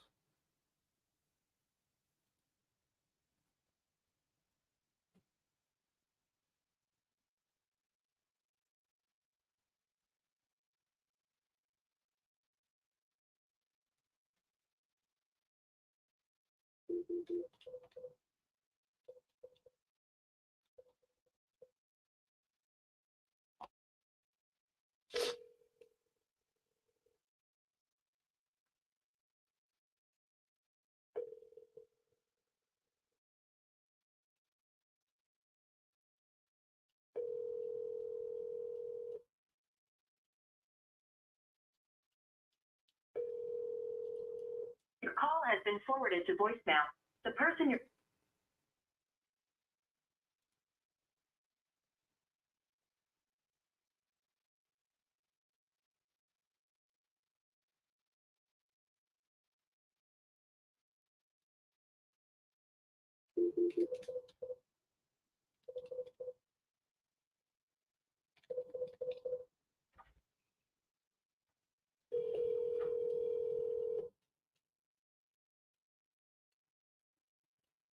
Your call has been forwarded to an automatic voice message system.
Jim, I can't take the call right now, but if you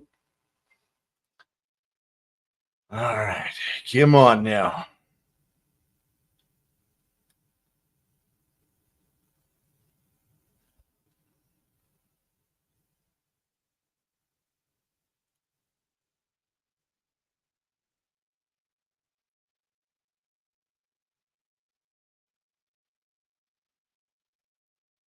Land in Augusta, Georgia. Sold comps 41,000. That probably includes houses.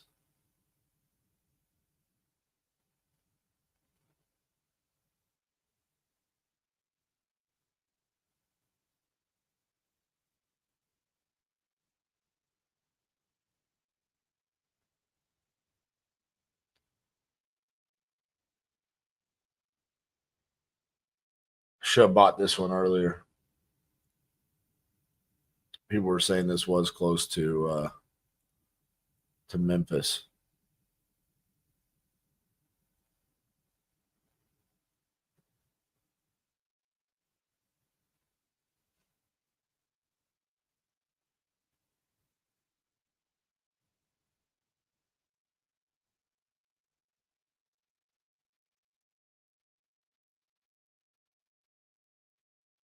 Come on, man. It's taking forever.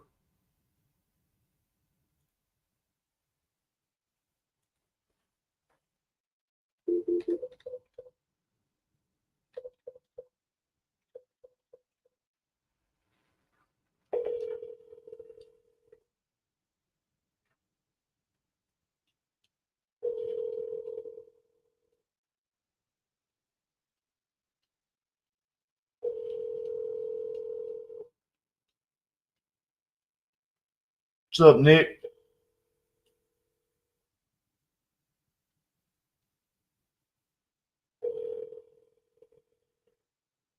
This is Shannon Rayburn. I'm unable to come to the phone this time. If you would, please leave your name and number, and I will get back with you as soon as possible. Thank you for calling. Hey, Shannon, this is RJ Bates calling about your property there on Hilltop Circle.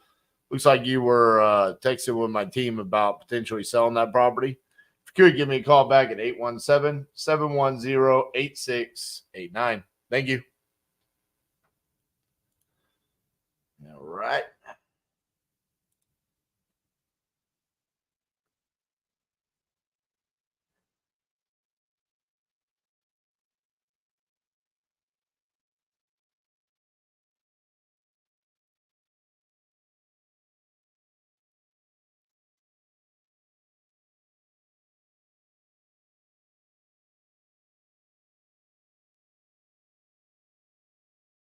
Where is the deal that I'm going to get? It's somewhere in here.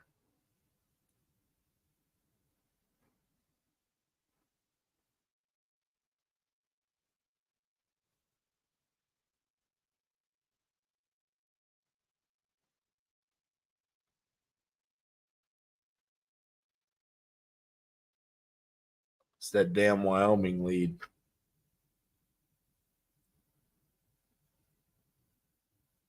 Bet you I could get that one in about 5 seconds.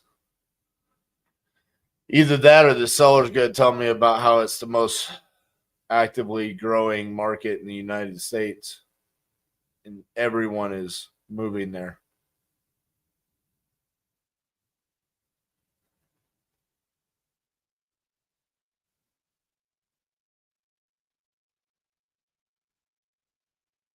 Tired of being a landlord in Birmingham? How'd I miss this one earlier?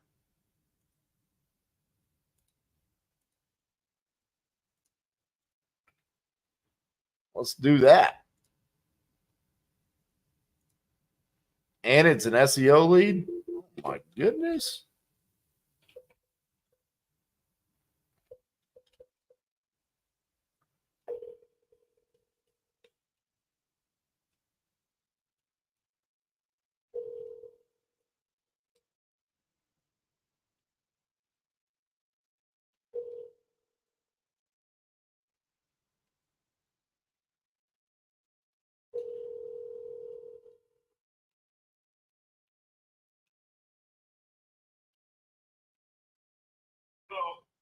Hi, is Leroy there? Hey, Leroy, this is RJ Bates reaching out about your property there on 49th Terrace. Looked like you filled out a form on my website about selling that property. Is that correct?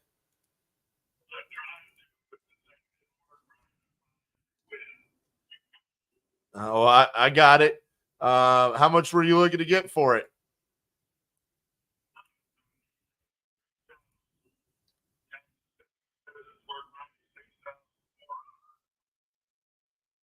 You said you need 83. Is it tenant occupied or is it vacant? How much? How much is that tenant paying a month?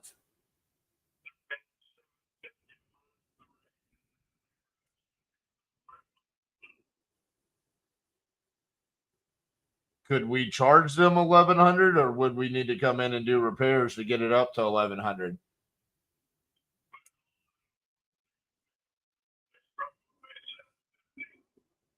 Gotcha.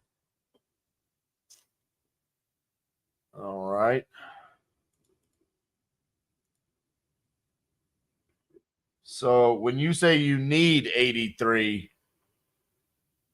how did you come up with that number? I mean, is that just because it's what you need, or is it because you feel like that's what it's worth?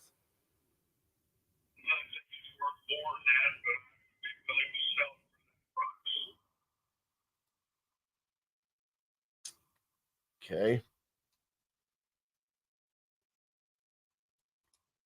Let me look somewhere else. And are you basing that number off of the tax assessed value or off of sold comps?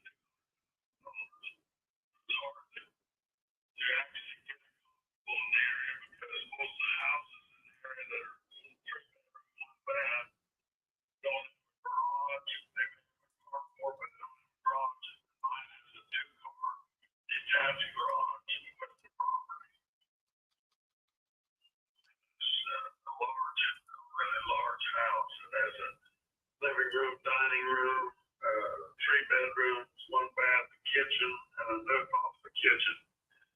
There's a wraparound porch around the front on one side, halfway down one side. I just got a new air conditioning system in 3 or 4 years ago, but at the same time. So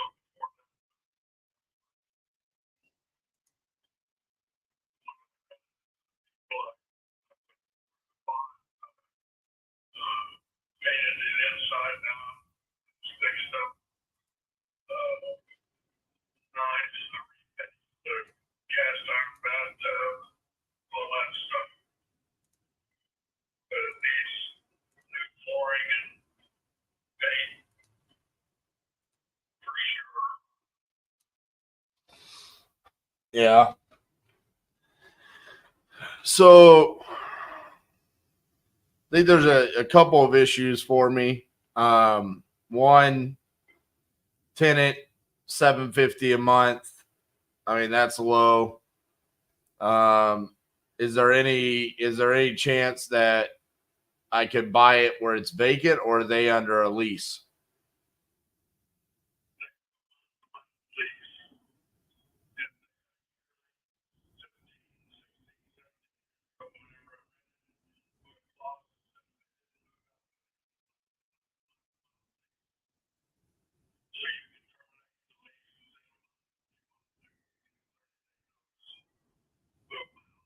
Okay. So we could make that tenant go away. So if we got it vacant, bought it for 83. You're saying I need paint, floors. Is there any systems that need like AC, heater, or anything like that need to be replaced? 4 or 5 years ago, completely inside out. How many years ago? 4 4 or 5. or 5. All right.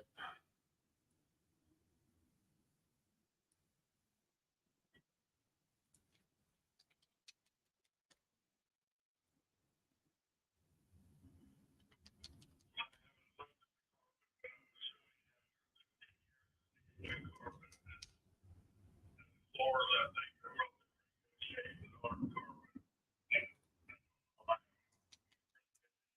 I'll look at it. Right.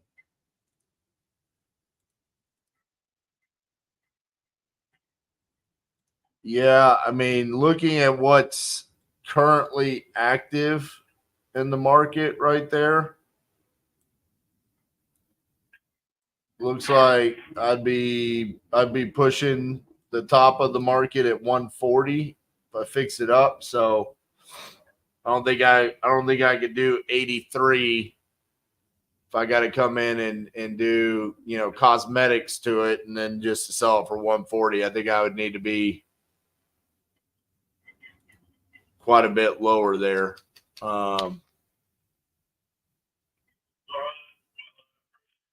Yeah. Appreciate your time.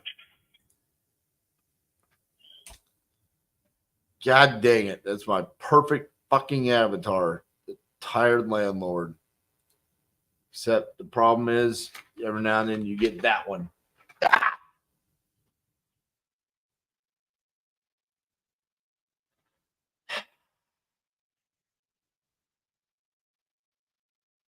I was hoping that he would at least want, well, make me an offer. He didn't even want that.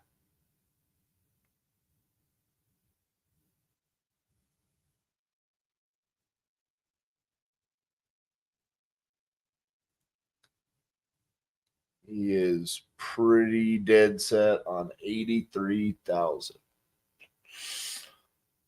There's just no way in the world that could work.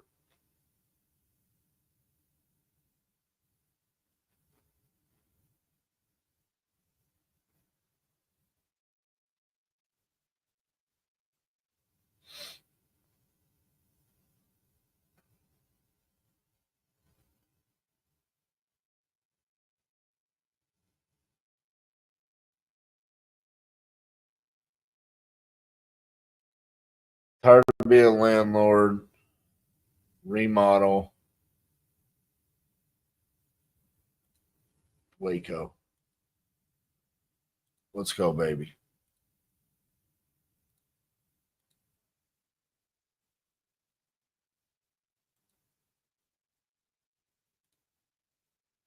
Come on, Jackie.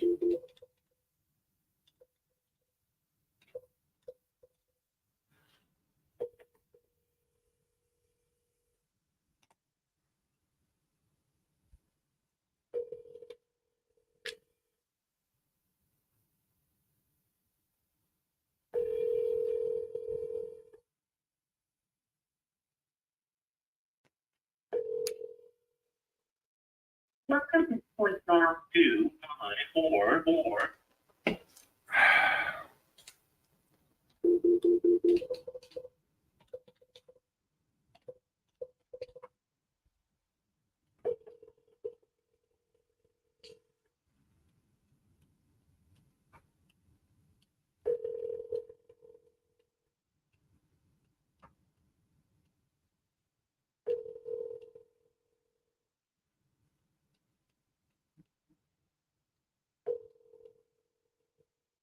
Welcome to voicemail. 2.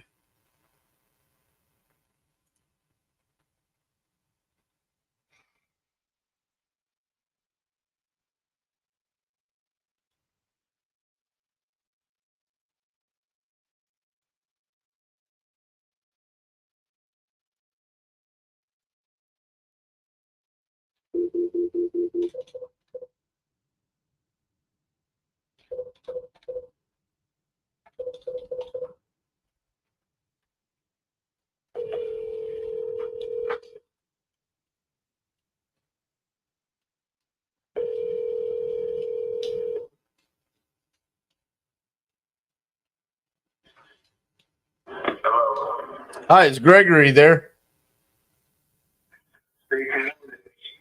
Hi, Gregory. This is RJ Bates. I was calling about your land there on South Indiana. It looked like you just spoke to Monica about selling that. Is that correct? Yeah, I really didn't want to sell it right now. You know?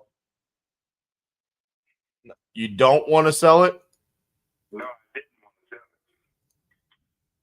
sell it. Okay. You know, because the railroad people was trying to give me a home on this. Because they're going to build a railroad company through that. Okay. Sorry, I guess I'm confused. I thought Monica said you did want to sell it, but you don't want to sell it? I mean, how much do you want for it? $50,000. Is it just land or does it have a house on it?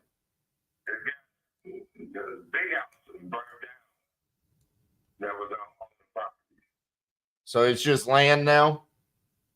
No, it's got like a little studio in front of it. Okay.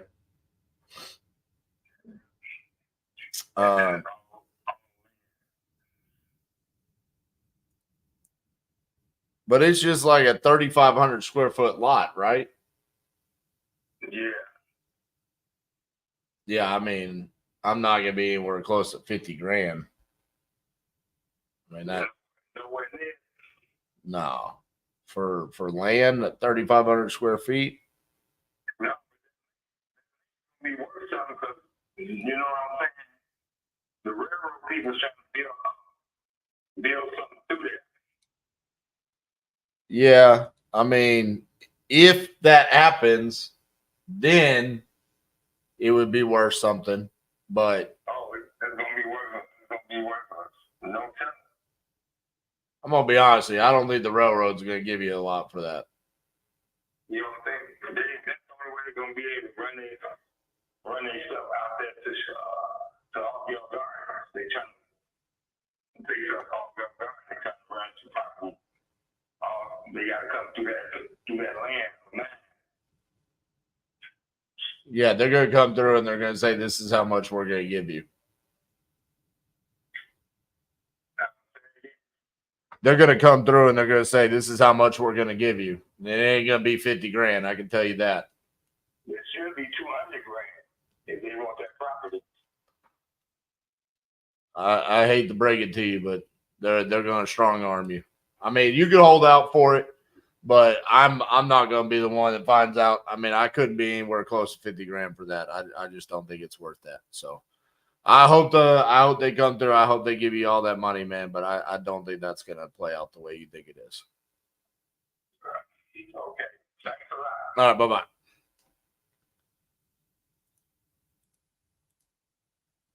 Explicit words. Diamond Investment Properties, you didn't want to have to hear what he said anyways. He wants 50 grand for his 3,500 square foot lot with a burned down house.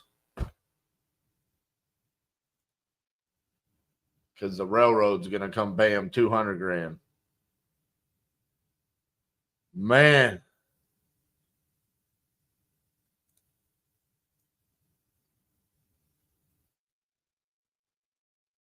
I'm getting some doozies today.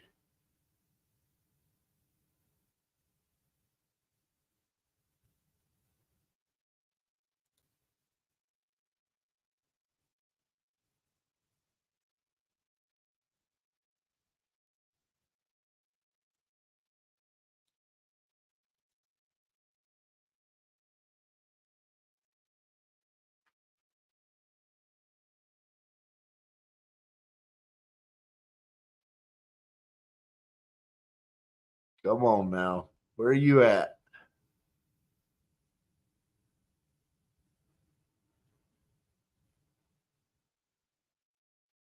And there's been a lot of Pikeville, Kentucky. I wonder if it's just the same person over and over and over again.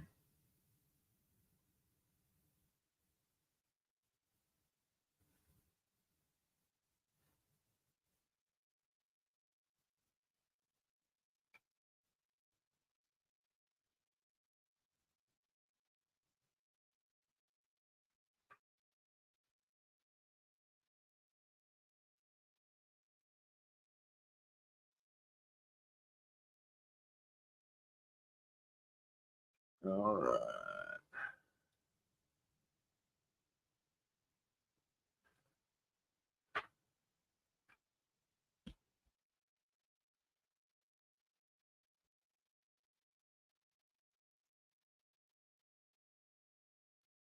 Another Pikeville, Kentucky. This is where I was at yesterday.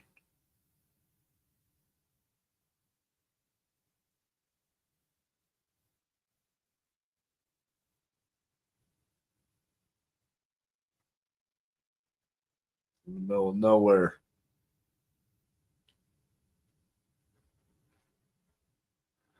I need to go further down. What are they smoking? Man, I don't know.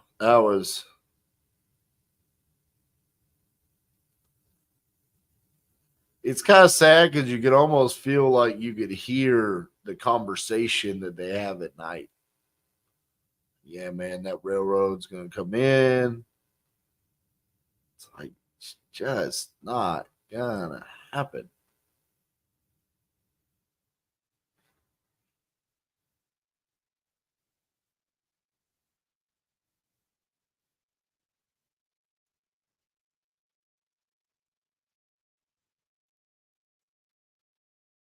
Chesapeake,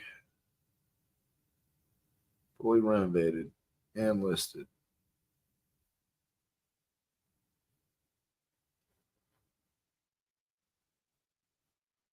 Next.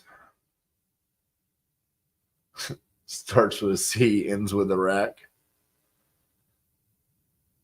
Something like that.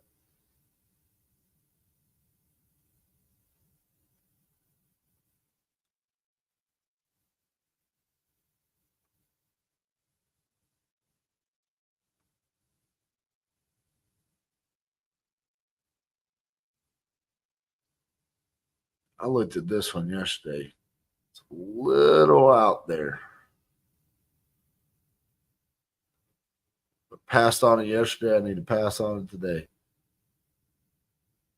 0 orders. It's a cold call lead. Houston.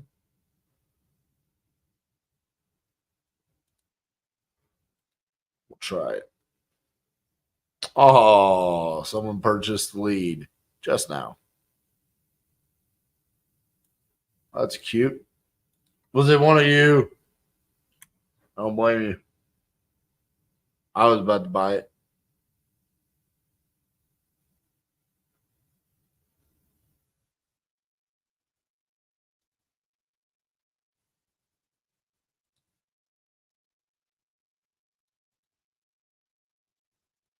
All right, here we go.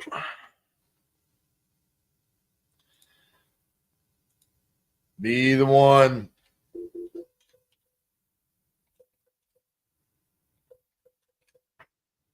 Welcome to Verizon Wireless. The number you dialed has been changed, disconnected, or is no longer in service.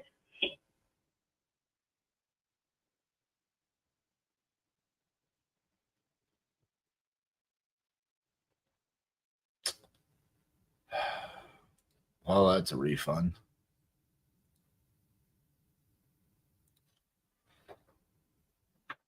It be your own peoples.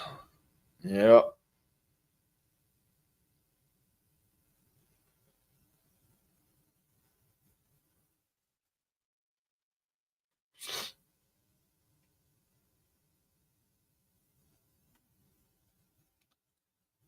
Go back to my follow-ups. Hear anything from Steve? Nothing yet.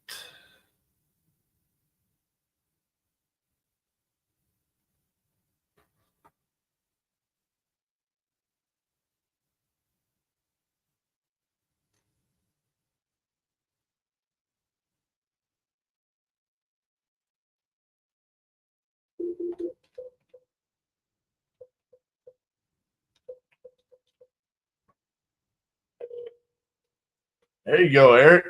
Sign contract. This is Kathy. How can I help you? Hey, Cassie, this is RJ. Let's call about your property. Good. I was I got your voicemail. Apologize about that. no worries. How much were you looking to get for that property? Without renovating the other side, 190 would be the lowest I'm willing to take. All right. So one side needs to be renovated.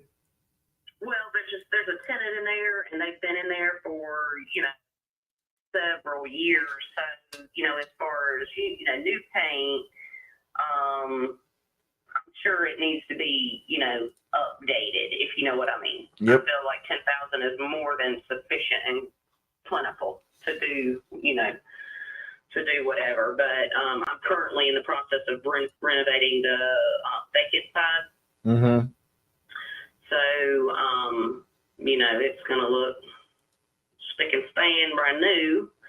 I don't know if your guy told you we threw old Helene.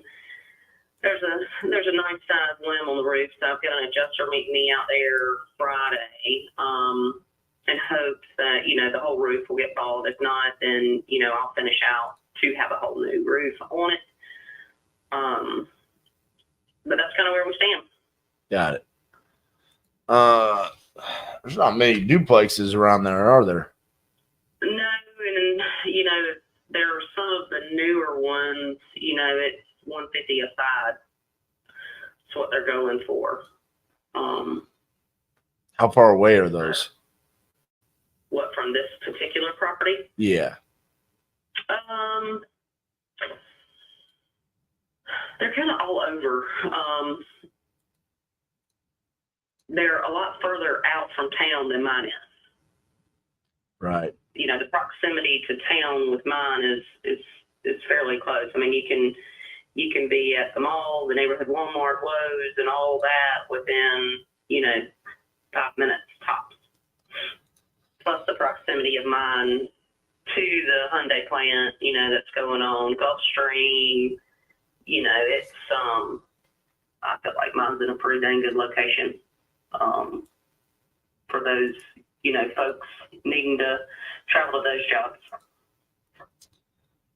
So 190 to you. I've got to rehab the one side. And then what do you think it would be worth once I'm done rehabbing the one side? Oh, I mean, if I were to probably list it with a broker, which is kind of funny that y'all called because that was on my to-do list this week. I mean, with it completely renovated on both sides. Yep.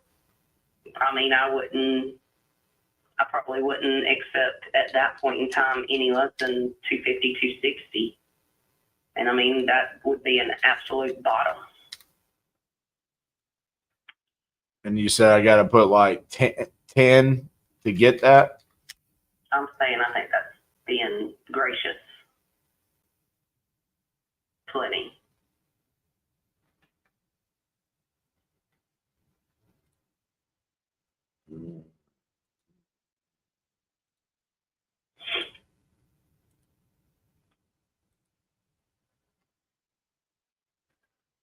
And you're not willing to wiggle off of 190?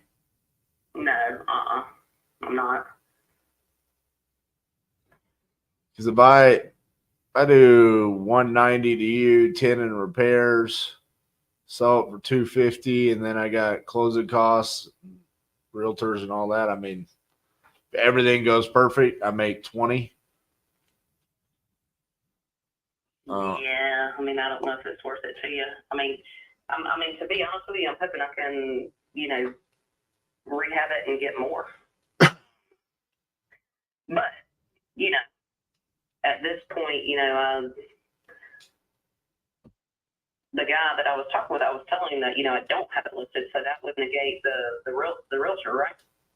Well, yeah, but when I sell it on my side, I still got to pay the commissions. So I'm like, yeah, there wouldn't be. I mean, I would have to pay the closing costs on the purchase. Should probably be about a point, and then I got commissions on the backside and then pay those closing costs again. Yeah, I mean it gets real slim there. So Yeah. I don't think I could do the 190 even if it was only the 10 grand in repairs. I mean, if I could see something that could get me higher, but the fear is I see some other properties that are like, looks like new construction going up pretty close, and they're listed in like the 300, 325 range. Yeah. 300 So, plus on duplexes, yeah. So, yeah. All right. Well, I appreciate your time. I think I'm, Absolutely. yeah, I don't think I'm the guy on this one. I apologize about that. All right. That's your time. All right. Bye-bye. It's just a story of the day. Got firm prices at just not where I need it.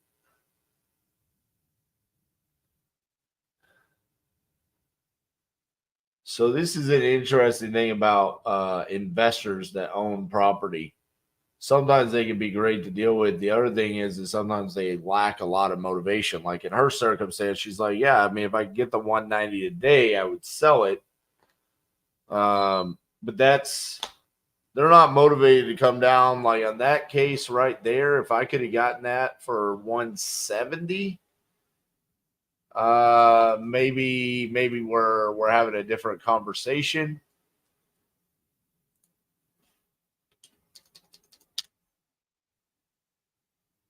Yeah, probably I would have wanted it at 160.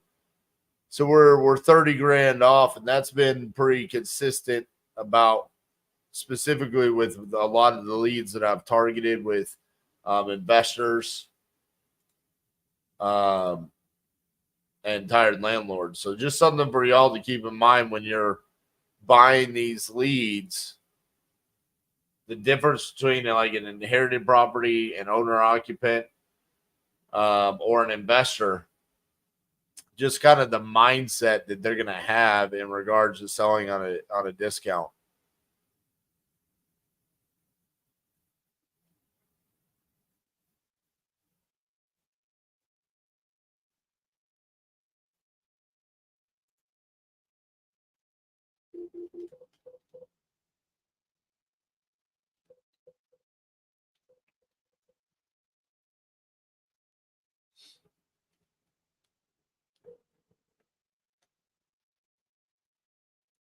Please leave your message for 4084.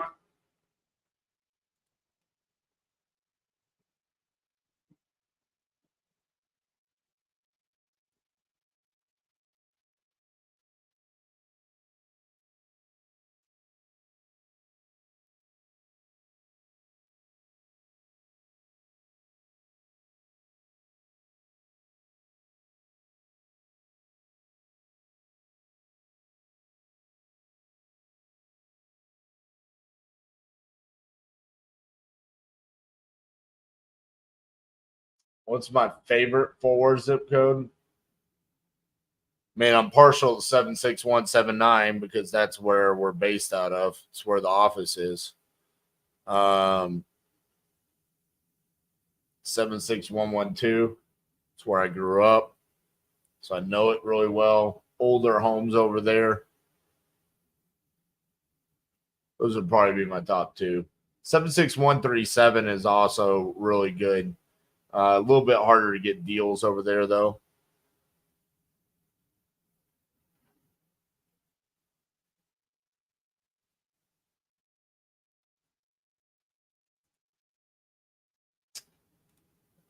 What list am I calling? I am not calling a list. I am buying leads from Speed to Lead.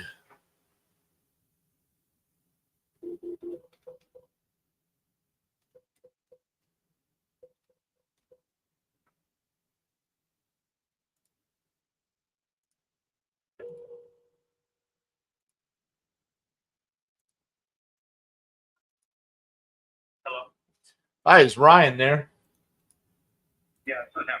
Hey, Ryan, this is RJ Bates calling about your property there on South State Line Road. Looked like you talked to Sam the other day about selling that property. Is that true? Yeah, Awesome. How much were you looking to get for that?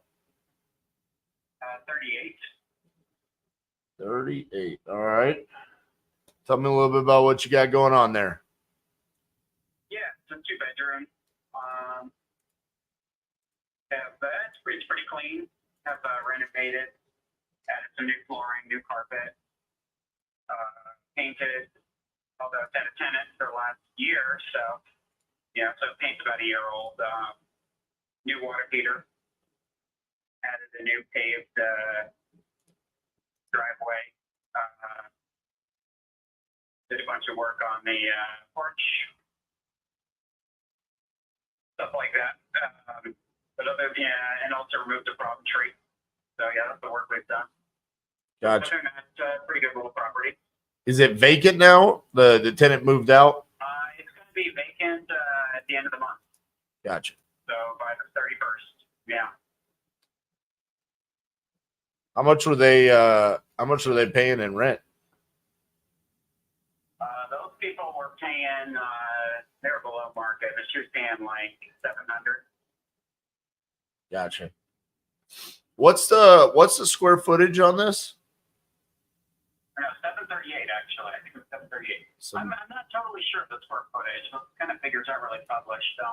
I know I would say probably like, I don't know, maybe 1,000, 1,200, maybe somewhere in that range. Okay. If I had to guess. So I mean, it sounds like a good property. I mean, why are you guys looking to sell it? It's just hard for me to manage, living across the country. Ah, Find a good property manager for me and such. So yeah, makes sense. I've done that a time or two. Tried to manage from across the country. it's hit and miss, right? Depends on how good your property manager is. Right. How'd you come up with 38 as the number? It's a very specific number. On what other stuff is going for in the area right now. That'd probably be one of the lowest price properties in Sharon at that price. Gotcha. Yeah, I mean, most stuff kind of goes for like 50 and up. So, so I think, it's a smaller property, but quite a neighborhood. I think it's pretty decent value. So give me just a few seconds here. I'm trying to look up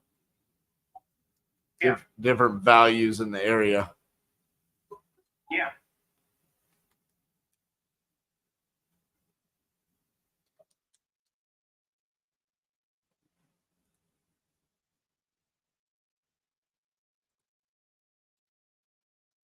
So is it, because I've got two different things popping up here.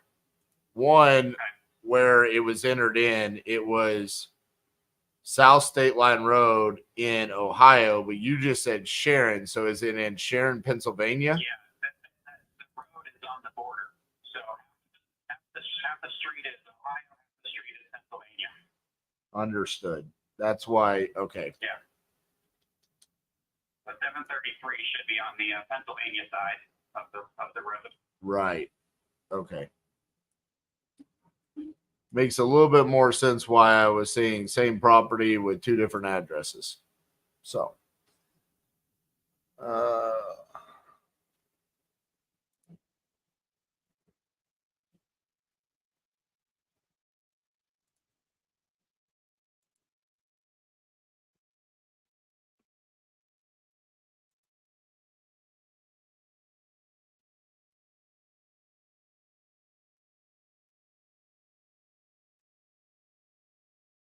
are you familiar with the pictures that are on realtor.com?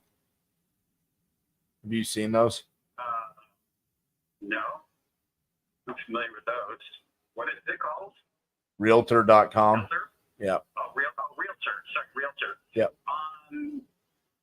Yeah, those might be the more recent pictures. I can't remember. All right. That's what I was curious if those were the. Those might be like the year ago pictures, or I'm not even sure. Gotcha. Okay. Very good.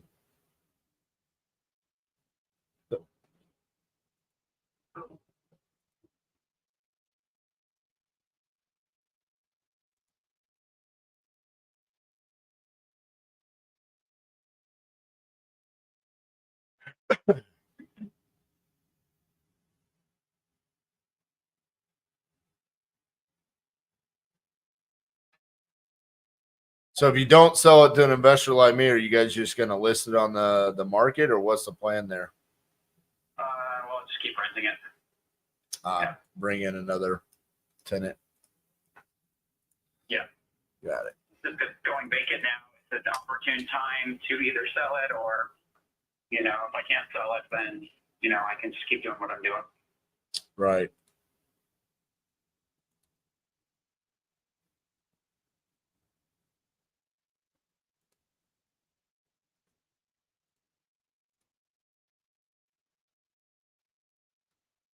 All right. So the magic question is, I cover the closing costs.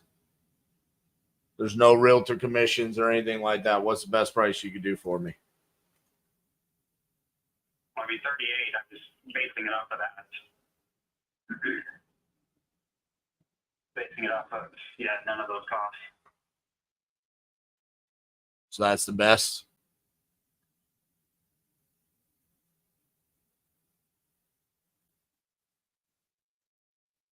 What's that?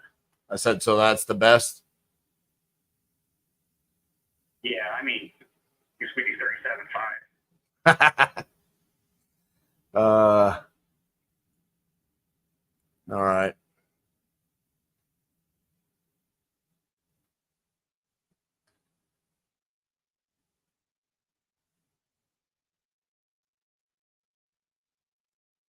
If you're going to go back to renting this again, what did you say you're going to be renting it for?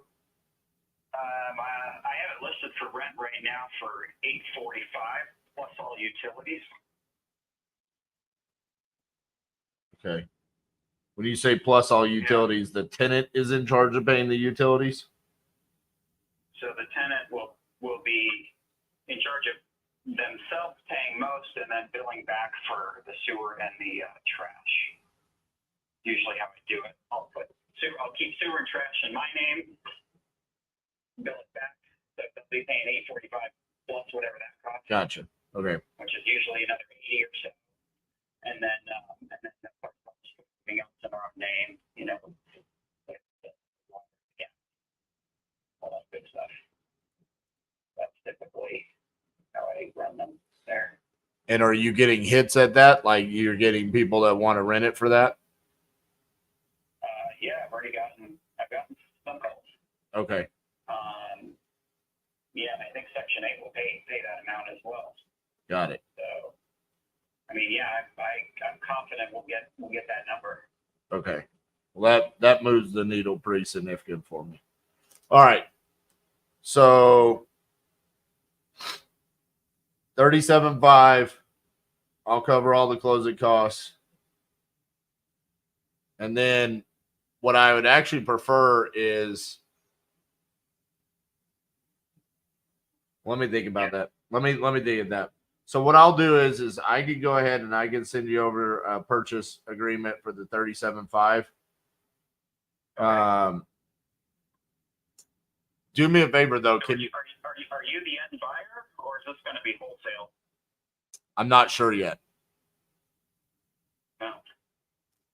Okay, well, that makes a difference. Wholesale is a waste of my time. So, in my experience, people promise you the moon, and then they just wasted 30 days of your life, and you have nothing to show for it. So, My kids don't eat if I do that. if you do what? Waste 30 days of my life and get no money.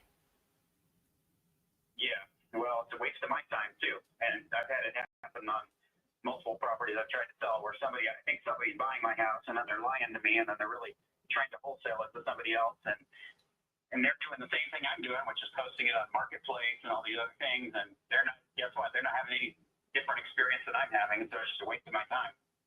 They're just trying to collect fee on top of what I was charging.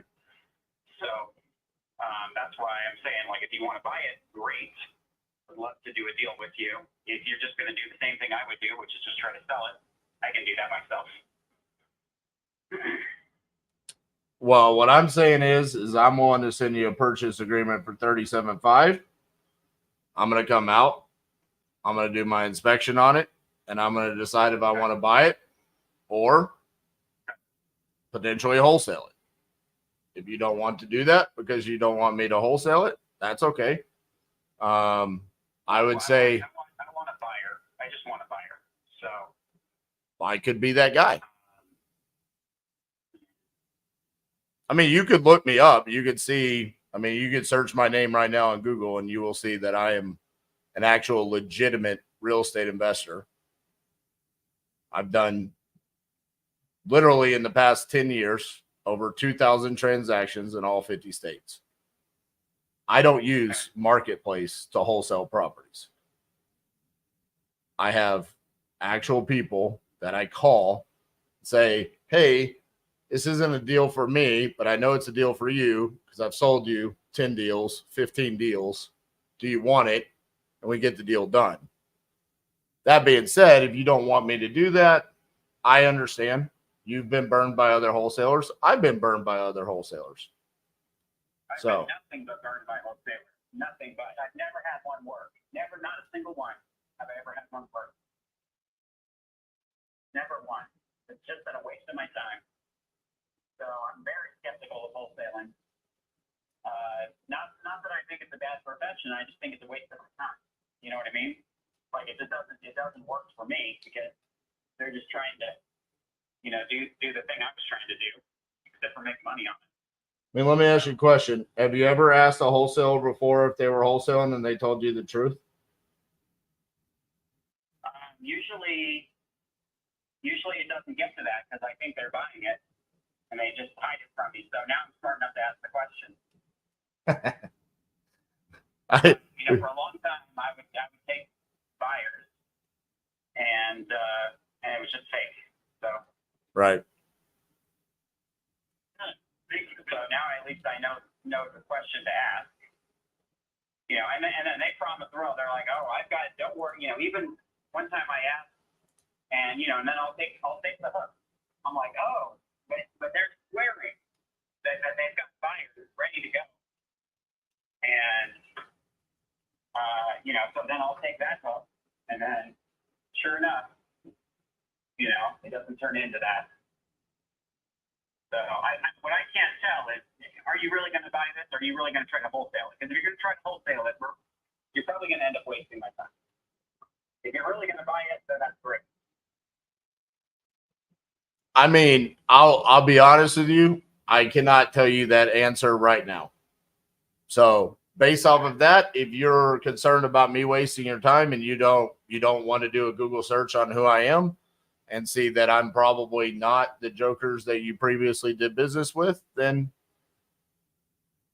continue doing what you're doing. And I'll continue doing what I'm doing. Okay. I'm happy to do a Google search on you, but that doesn't guarantee me that the wholesale is going to be simple, right? Well, there's nothing guaranteed in life. Even if I said I was an end buyer, that doesn't guarantee I'm going to close. Correct.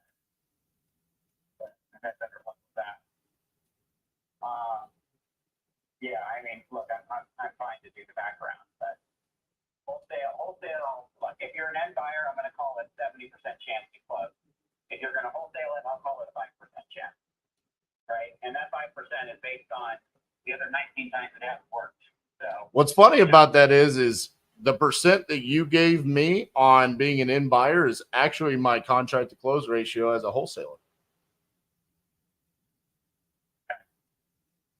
So that's actually a funny KPI that you just gave me. And I would also say the majority of the time the deals actually don't make it to the closing table is not due to us. It's normally due to title issues or something that the seller did not disclose to me.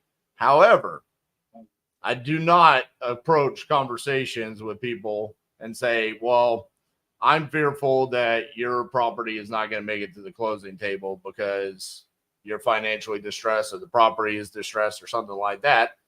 I mean, I go about and I do my business. I mean, deal's not closing is part of doing real estate. So, I mean, for me, I'm willing to do it, but I've got a property that I I've got ready to rent, right? Right. And so I've got 30 days for it, well, probably 22 days before this person moves out.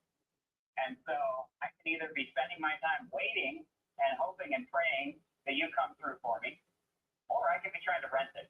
Well, actually, what I was going to tell you when I said, well, actually, hold on, don't do that, was I was going to say, why don't you continue fielding the phone calls to rent it? And if a new tenant comes in at 8:45, that moves the needle significantly for me. That actually makes the property more desirable for me with the 8:45 tenant coming in. So really, what I would say to you is a lot of investors want the property vacant, though, in my experience. They don't want to take over somebody else's tenant. So I find that to be a completely opposite situation. I think a property that you're buying for, all in expenses of around $40,000 with the closing costs and whatnot, and you're getting $845 a month in rent is highly desirable. So for me, I look at it completely different. But I do this all day, every day, and I do this at a very high volume. So I look at things a little bit differently. I completely hear where you're coming from, where it's like you have not had a good experience with wholesalers. So again, and that time is going to cost me money, right? So if your intention is to rent it for $845, and I'm saying continue doing that. Don't change anything about your process whatsoever. And if $37,500 shows up in your bank account in 3 weeks, you're happy, then what are you losing? Yeah.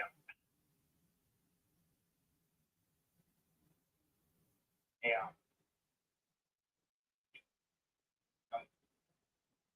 Okay. I'll think about it. I've had a lot of people calling me about this, so I'm just trying to figure out who actually wants to buy my house. Wants to make money off of somebody else. That's what I'm trying to figure out. Either way, I want to make money off of the house. So that's irrelevant. If I wholesale it or if I buy it, my intention is to make money off of the house. Sure. So the only reason why I am being as transparent as I am is because I want you to understand what's happening. I mean, quite frankly, anybody could just tell you, yeah, I'm the end buyer. And you would never know any difference. I could have just bold-faced lied to you and you wouldn't have known. Yeah. So your vetting process of asking people if they're a wholesaler or not and you finding that out, there's actually no way that you could ever do that. Because you could just double close it and you would never know the difference. Yeah.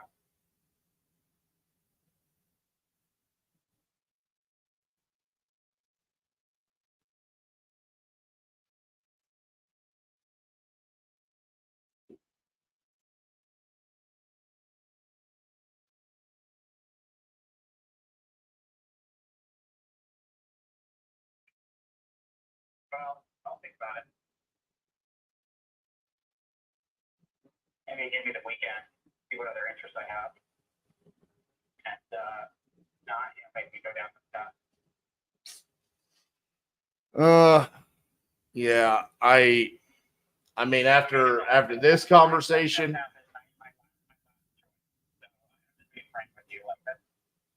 Could I do it? Sure, I guess I could do it, but you think the odds are 70%, I think they're 5% based on that. So I think your odds of finding out via this method is very slim that you would even know that at least you asked the question and I told you the truth. That there is a 50-50 chance that I'm going to wholesale this. I think if you just ask anybody else, the vast majority of them are just going to tell you, no, I'm the end buyer.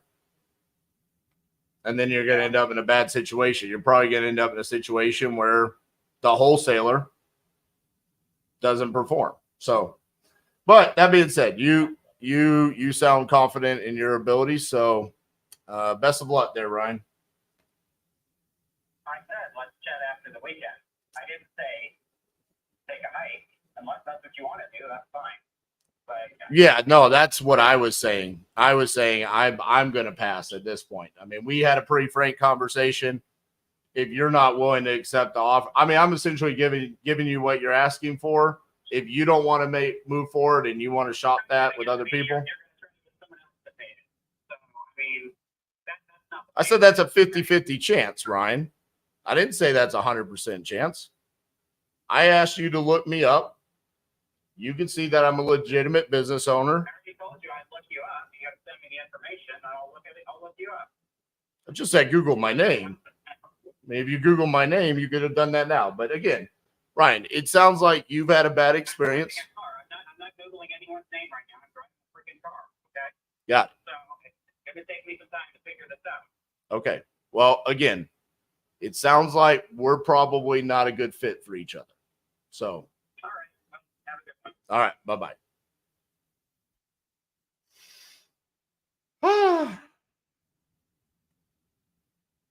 Man, I was so close. Dang it. Why can't I just be like my competition and lie? Could have gotten a deal under contract. Oh, that's right. So I don't want to be a piece of shit.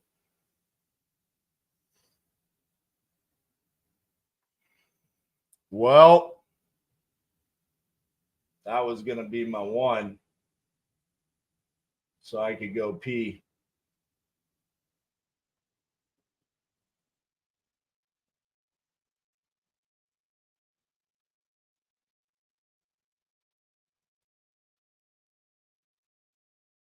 Guess this is going to have to be the one.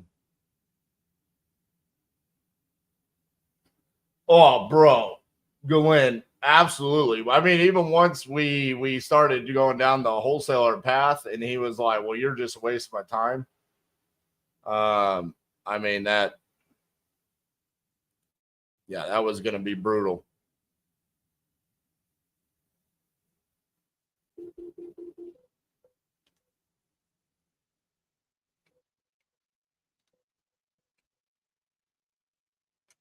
Brutal.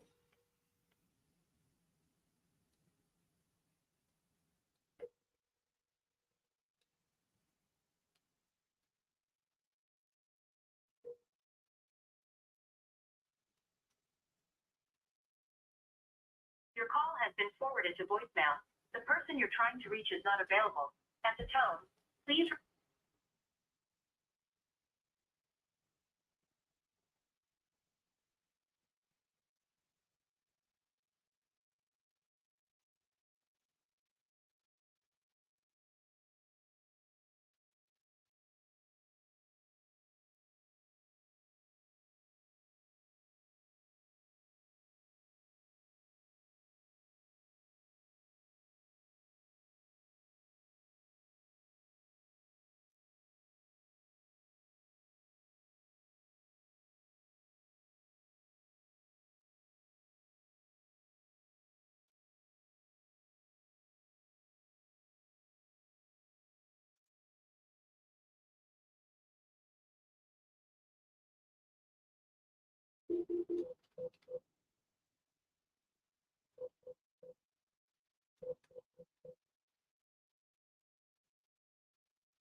Hi, is Linwood there? You got it. Hey, Linwood, this is RJ Bates. Looks like you just spoke to Rick a little bit ago about your property there in Liberty that you're looking to sell. Yeah. Awesome. Is now a good time?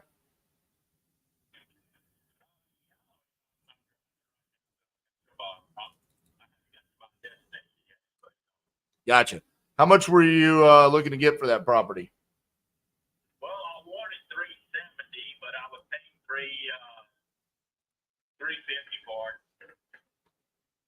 All right. Does the property need work? Well, no, I mean, but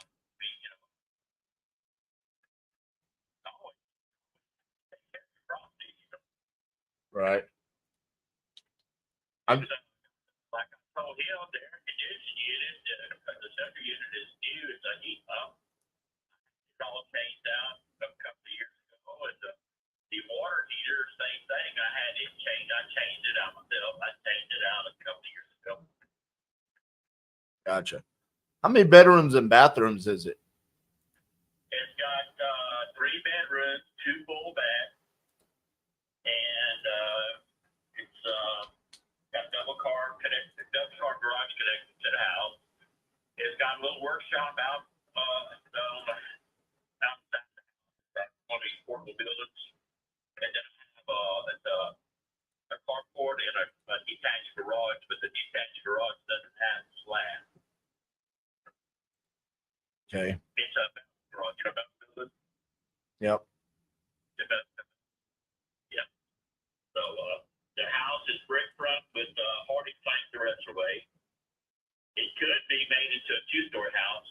It has a real tall roof. It's dormers. How'd you come up with 350 as the price there? Well, because I priced what it would cost to build it again, to rebuild it. Uh-huh. It's still good because I have the plans for it. I'm the one that I designed it, and I got with design tech to build it. So I good crew on it. Plus, I oversee. I was there on time, most of the time during the construction. I've seen all the different phases of it, and and I know what it would take to build a house like that. You couldn't build that same house for $350. It would take probably $400,000 or more. So that's where I come with my figure. Because I price houses. I have real estate, other real estate, and so I try to keep on top of what the values of the property and stuff. Gotcha.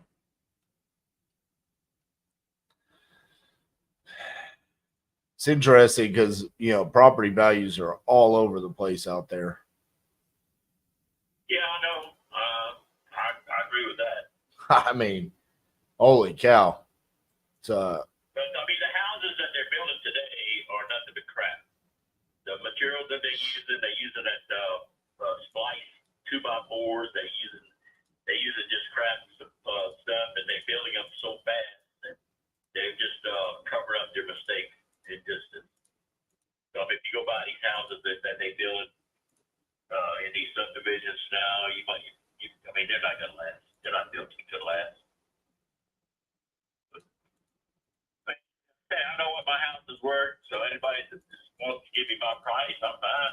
I'll sell it. I don't have to sell it. It's paid for. I mean, I have to have a place to live anyway. I've got places to live. So, but anyway, that's my offer.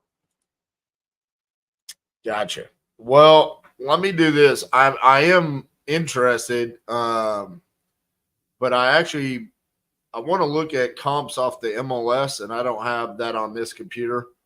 So what I'm going to do is I'm going to have my realtor look this up and see what's going on, because I see different properties at just so many different values. I want to see if you don't have any water on your land, right?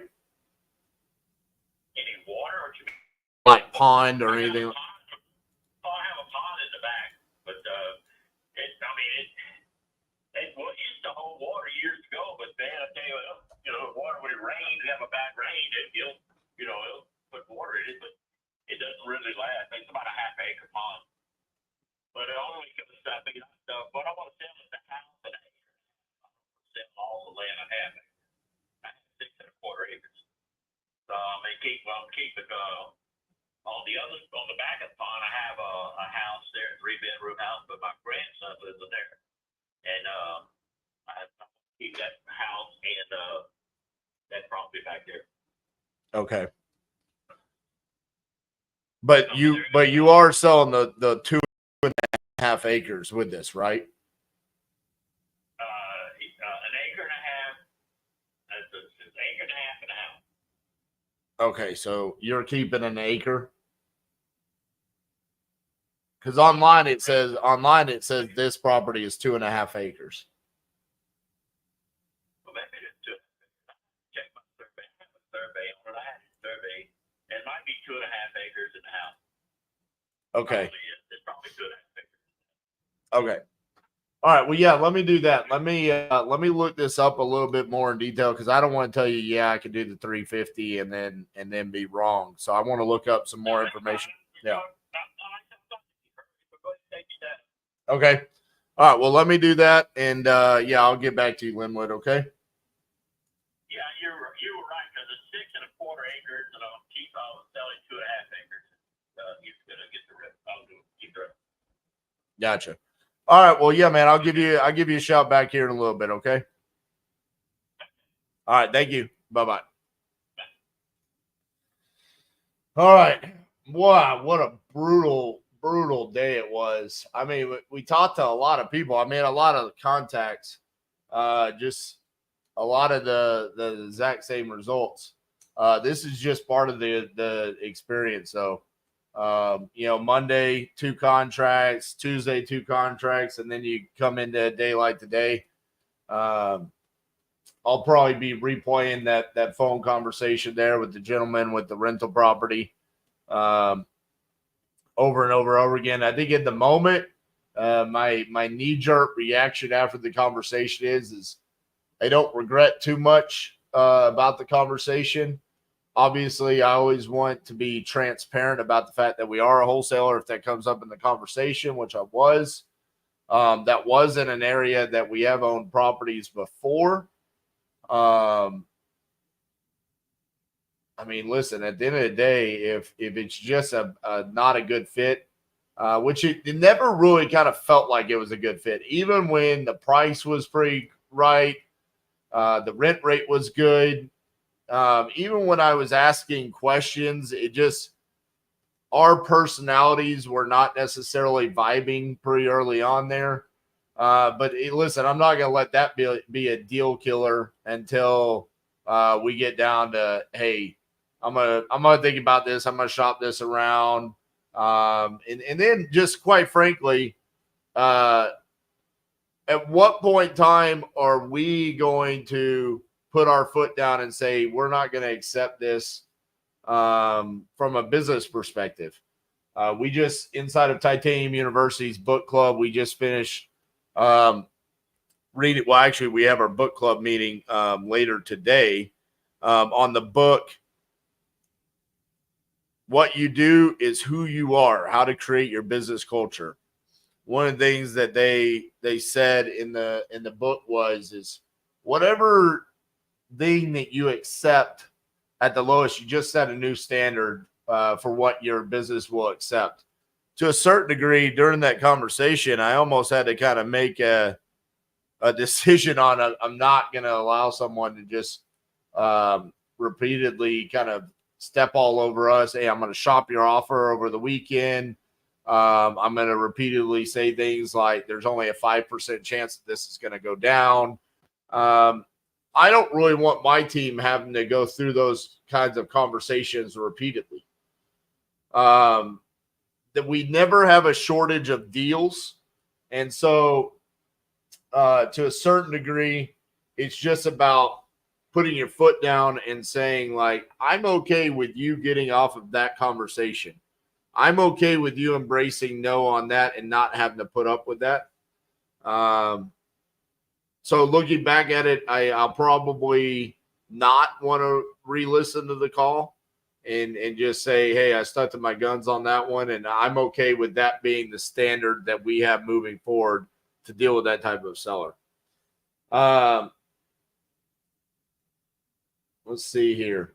Hey, RJ, yesterday I asked about what software you use to fill out contracts quickly and send. You told me to download the toolkit. I took a look, but I'm sorry. I thought when I said download the toolkit, I think I was referring to another question that you had. As far as I mean, we just have a Google Doc that we copy inside of our Google Drive. So we use, what is that? Google Suites. So it's literally a fillable Google Doc. Make a copy, change the name of it to the address, fill in the contract, and then we send it through Dropbox Sign, which you could use DocuSign, Dotloop, PandaDoc, all the different ones. So I hope that answers your question. It's just simply a Google Doc. But anyways, rough day. This is why we like doing acquisitions week. Show you guys what it takes to do this business, right? This is less than 3 hours. So if I were doing this nonstop, I'd take a 10, 15-minute break right now and come back and hammer out another 5 hours. You have to go through these stretches. So if you're ready to do this, this is what it looks like if you're not already doing it. If you are doing it, then you got to buckle up for stretches like this. Every single time we do this, both 50-50-50s, we had this. During acquisitions weeks, we see this. There's always stretches like this. And then there's always those magical stretches, those magical moments, just like we had on Monday, first dial contract. Not only that, a signed contract. So just it's the ebbs and flow of this business. I'm also curious. This is the first time I've done a live in a while, calling in the morning, which gave a little bit of a different vibe. I'm not going to lie. Different vibe across the board. Maybe that played an impact on it. We'll be back in the afternoon tomorrow. We'll be going live with property leads, 2:22 Central Time. Give me a like. I need some win on this live today. But yeah, we'll see you guys tomorrow at 2:22. Appreciate you guys.